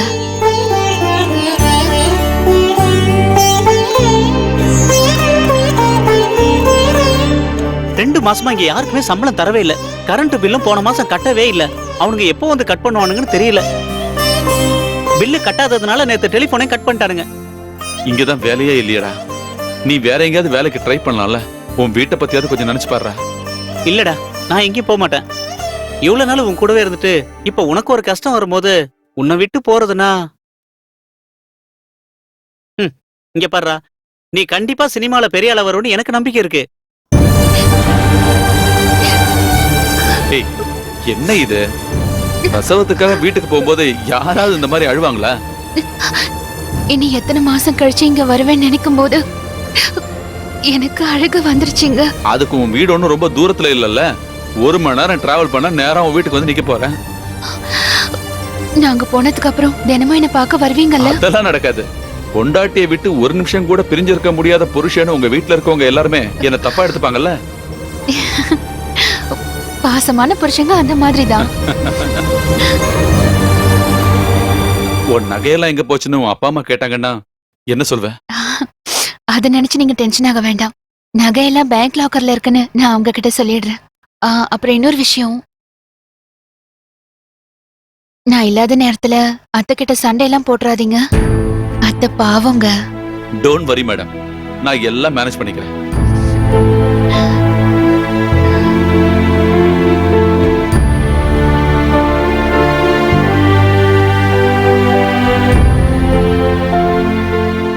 ஏமா என்ன இது? ஏன் இன்னும் நீ ரெடி ஆகலையா? இன்னுமா இதெல்லாத்தையும் பண்ணிட்டு இருக்க? சீக்கிரமா வா, ராகு காலத்துக்கு முன்னாடி நம்ம இங்க இருந்து கிளம்பி ஆகணும். இதோ இப்ப வந்துடுறேன்ப்பா. என்னம்மா நகையெல்லாம் போடாம இருக்க? இல்லம்மா, வீட்டுக்கு தானே வரேன், இதுவே போதுமா? என்னம்மா இப்படி பேசிட்டு இருக்க? பிரசவத்துக்கு வீட்டுக்கு போகும்போது நகையெல்லாம் போட்டுட்டு போறது ஊரோட வழக்கம். போய் சீக்கிரம் போட்டு வா. அது பரவாயில்லப்பா. இவன் எப்பவுமே இப்படிதான். எங்க இருக்குன்னு சொல்லி நான் எடுத்துட்டு வரேன். நகைங்க எல்லாத்தையும் பேங்க் லாக்கர்ல வச்சாச்சு. இன்னைக்கு உன்னை வீட்டுக்கு கூட்டிட்டு போற விஷயம் உனக்கு தெரியும்ல? மாப்பிள்ள எங்க? சீக்கிரமா போய் நகையெல்லாம் எடுத்துட்டு வர சொல்லு. மாப்பிள்ள. அப்பா வேண்டாம்ப்பா. ஏன், என்னாச்சு? விஷயம் என்னன்னு சொல்லு. அது நகையெல்லாம் லாக்கர்ல வைக்கல. இங்க அவருக்கு அவசியமா தேவைப்பட்டதுனால நகை எல்லாத்தையும் அவர் வைக்க வேண்டியதா ஆயிடுச்சு. வித்துட்டானா? கல்யாணம் முடிஞ்சு 1 வருஷம் கூட ஆகல அதுக்குள்ள எல்லாத்தையும் வித்து தொலைச்சிட்டானா? அப்பா கொஞ்சம் மெதுவா பேசுறீங்களா? அவருக்கு கேட்டு போகுது. கேட்கட்டுமே. 3-4 லட்சத்துக்கு நகையை வாங்கி போட்டு அமிச்சது இங்க இருக்கிற பிரச்சனையை தீக்கிறதுக்காக இல்ல. இப்படி எல்லாம் செய்யறதுக்கு முன்னாடி அவரும் ஒரு வார்த்தை கேட்கல. நீயாவது எங்க கிட்ட ஒரு வார்த்தை சொல்லிருக்கலாம்ல.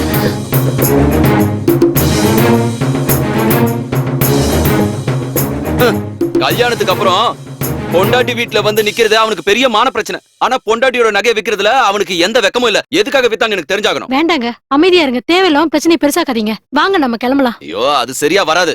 இவ சொன்ன மாதிரி தான் எல்லாம் நடந்துச்சான்னு எனக்கு தெரிஞ்சாகணும். என்னங்க சொன்னா அப்பா வேண்டாம்ப்பா. இதுக்கு மேல நீ எதுவும்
ஏன் முடிவும்? ஓஹோ இந்த மாதிரி எந்த லட்சியம் இல்லாம ஊர் சுத்திட்டு இருக்கிற இவன் கூட நீ ரொம்ப நாளைக்கு வாழ்ந்துடலான்னு கனவு மட்டும் கண்டுடாத. ஞாபகத்துல வச்சுக்க. இதுக்கு நீ ரொம்பவே வருத்தப்படுவ. வா வாங்க போலாம்.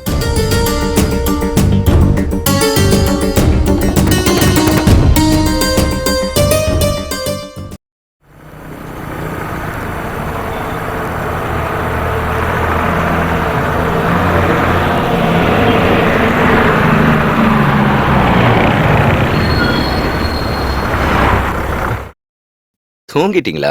சுந்தர், ஆ? டேய் எழுந்துடா. ஐயோ அன்சிகா கூட டான்ஸ் ஆடிக்கிட்டு இருந்தேன். திடீர்னு என்ன கூப்பிட்டு ஏன்டா என் கனவை கெடுத்த?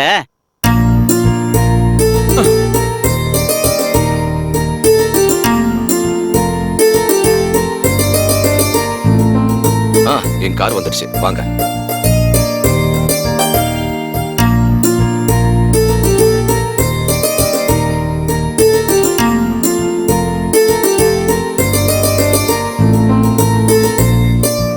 நான் உங்களை டிராப் பண்றேன். வேண்டாம் சார், நீங்க போங்க சார்.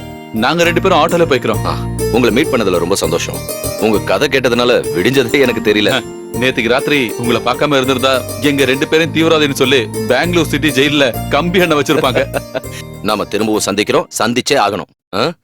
உங்களுக்கு ஏதாவது தேவைப்பட்டா எனக்கு உடனே phone thank you sir. Always your meeting sir. Goal bless you. சரிங்க சார்.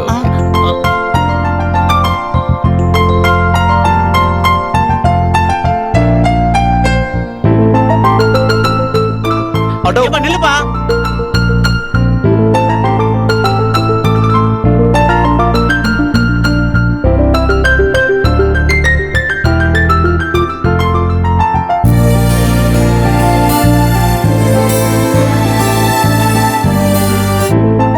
ஸ்ரீஜா, சதீஷ் அவங்க அங்க இல்லப்பா.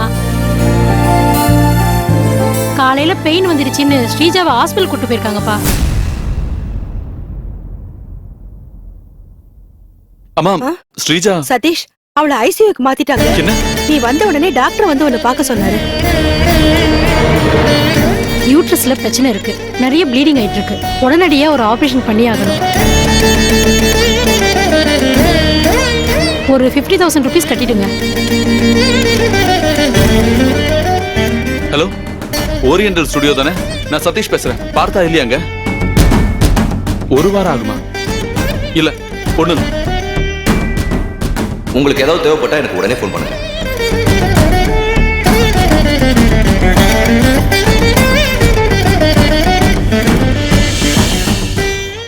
டேய் டேய் நில்றா நில்றா டேய் டேய் என்னை ஏமாத்தி என் பணத்தை எல்லாம் எடுத்து போலாம் டேய் விடு நில்றா நில்றா என்ன விடு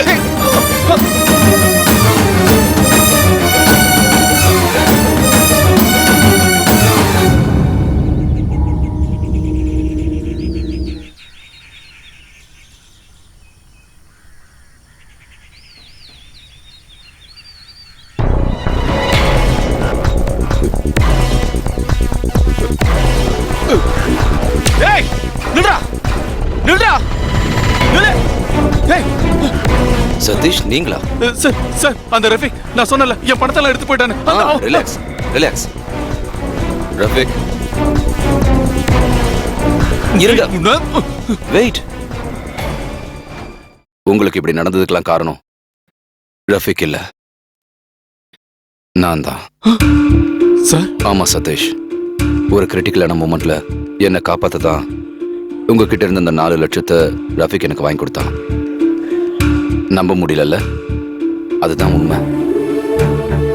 5-6 மாசத்துக்கு முன்னாடி நான் ஒரு படம் ப்ரொடியூஸ் பண்ணேன்.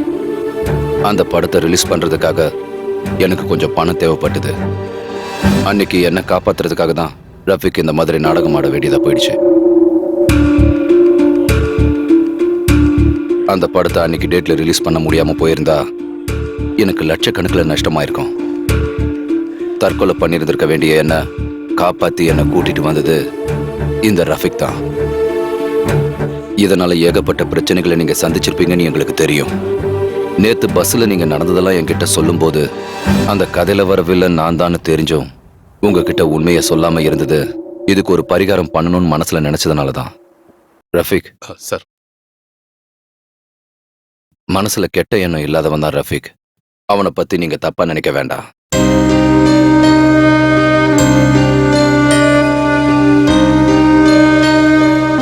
இந்தாங்க, இதுல 5 லட்சம் ரூபாய் ஃபில்அப் பண்ணிருக்கேன். 4 லட்சம் ரூபாய் உங்களுக்கு தர வேண்டியது, மீதி 1 லட்சம் ரூபாய் என் புது படத்துக்கு ஸ்கிரிப்ட் எழுதுறதுக்கான அட்வான்ஸ். உங்க திறமையை பத்தி ரஃபிக்கு மட்டும் இல்ல, எனக்கும் நல்லா தெரியும். வாங்கிக்கங்க. தை மாசம் 1ஆம் தேதி புது படத்துக்கான பூஜை. இங்க பாருங்க, இது டூப்ளிகேட் பூஜை இல்ல, ஒரிஜினல். நீங்க கொடுத்த இந்த பணத்தால என் குடும்பமே சார் சதீஷ். ரொம்ப தேங்க்ஸ்.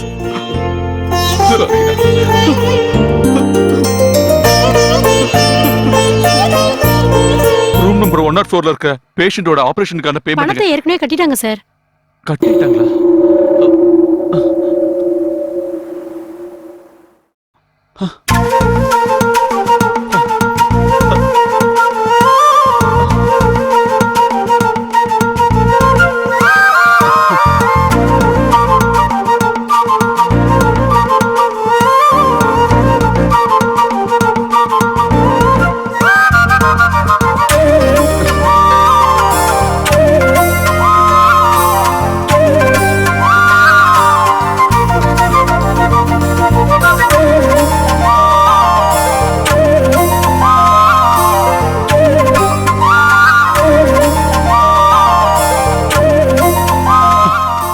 அண்ணா, நம்ம கஷ்டம் எல்லாம் தீர்ந்து போச்சு.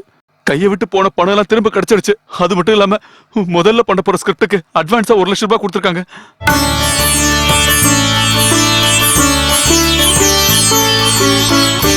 நான் இது வரைக்கும் திட்டினது எல்லாமே நீ நல்லா வரணுங்கிறதுக்காக மட்டும்தான்.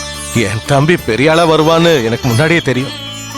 டேய், நீ ஆசைப்பட்ட மாதிரியே நீ ஒரு பெரிய திரைக்கதையாளரா வரணும்னு இங்க எல்லாருக்கும் ஆசைடா.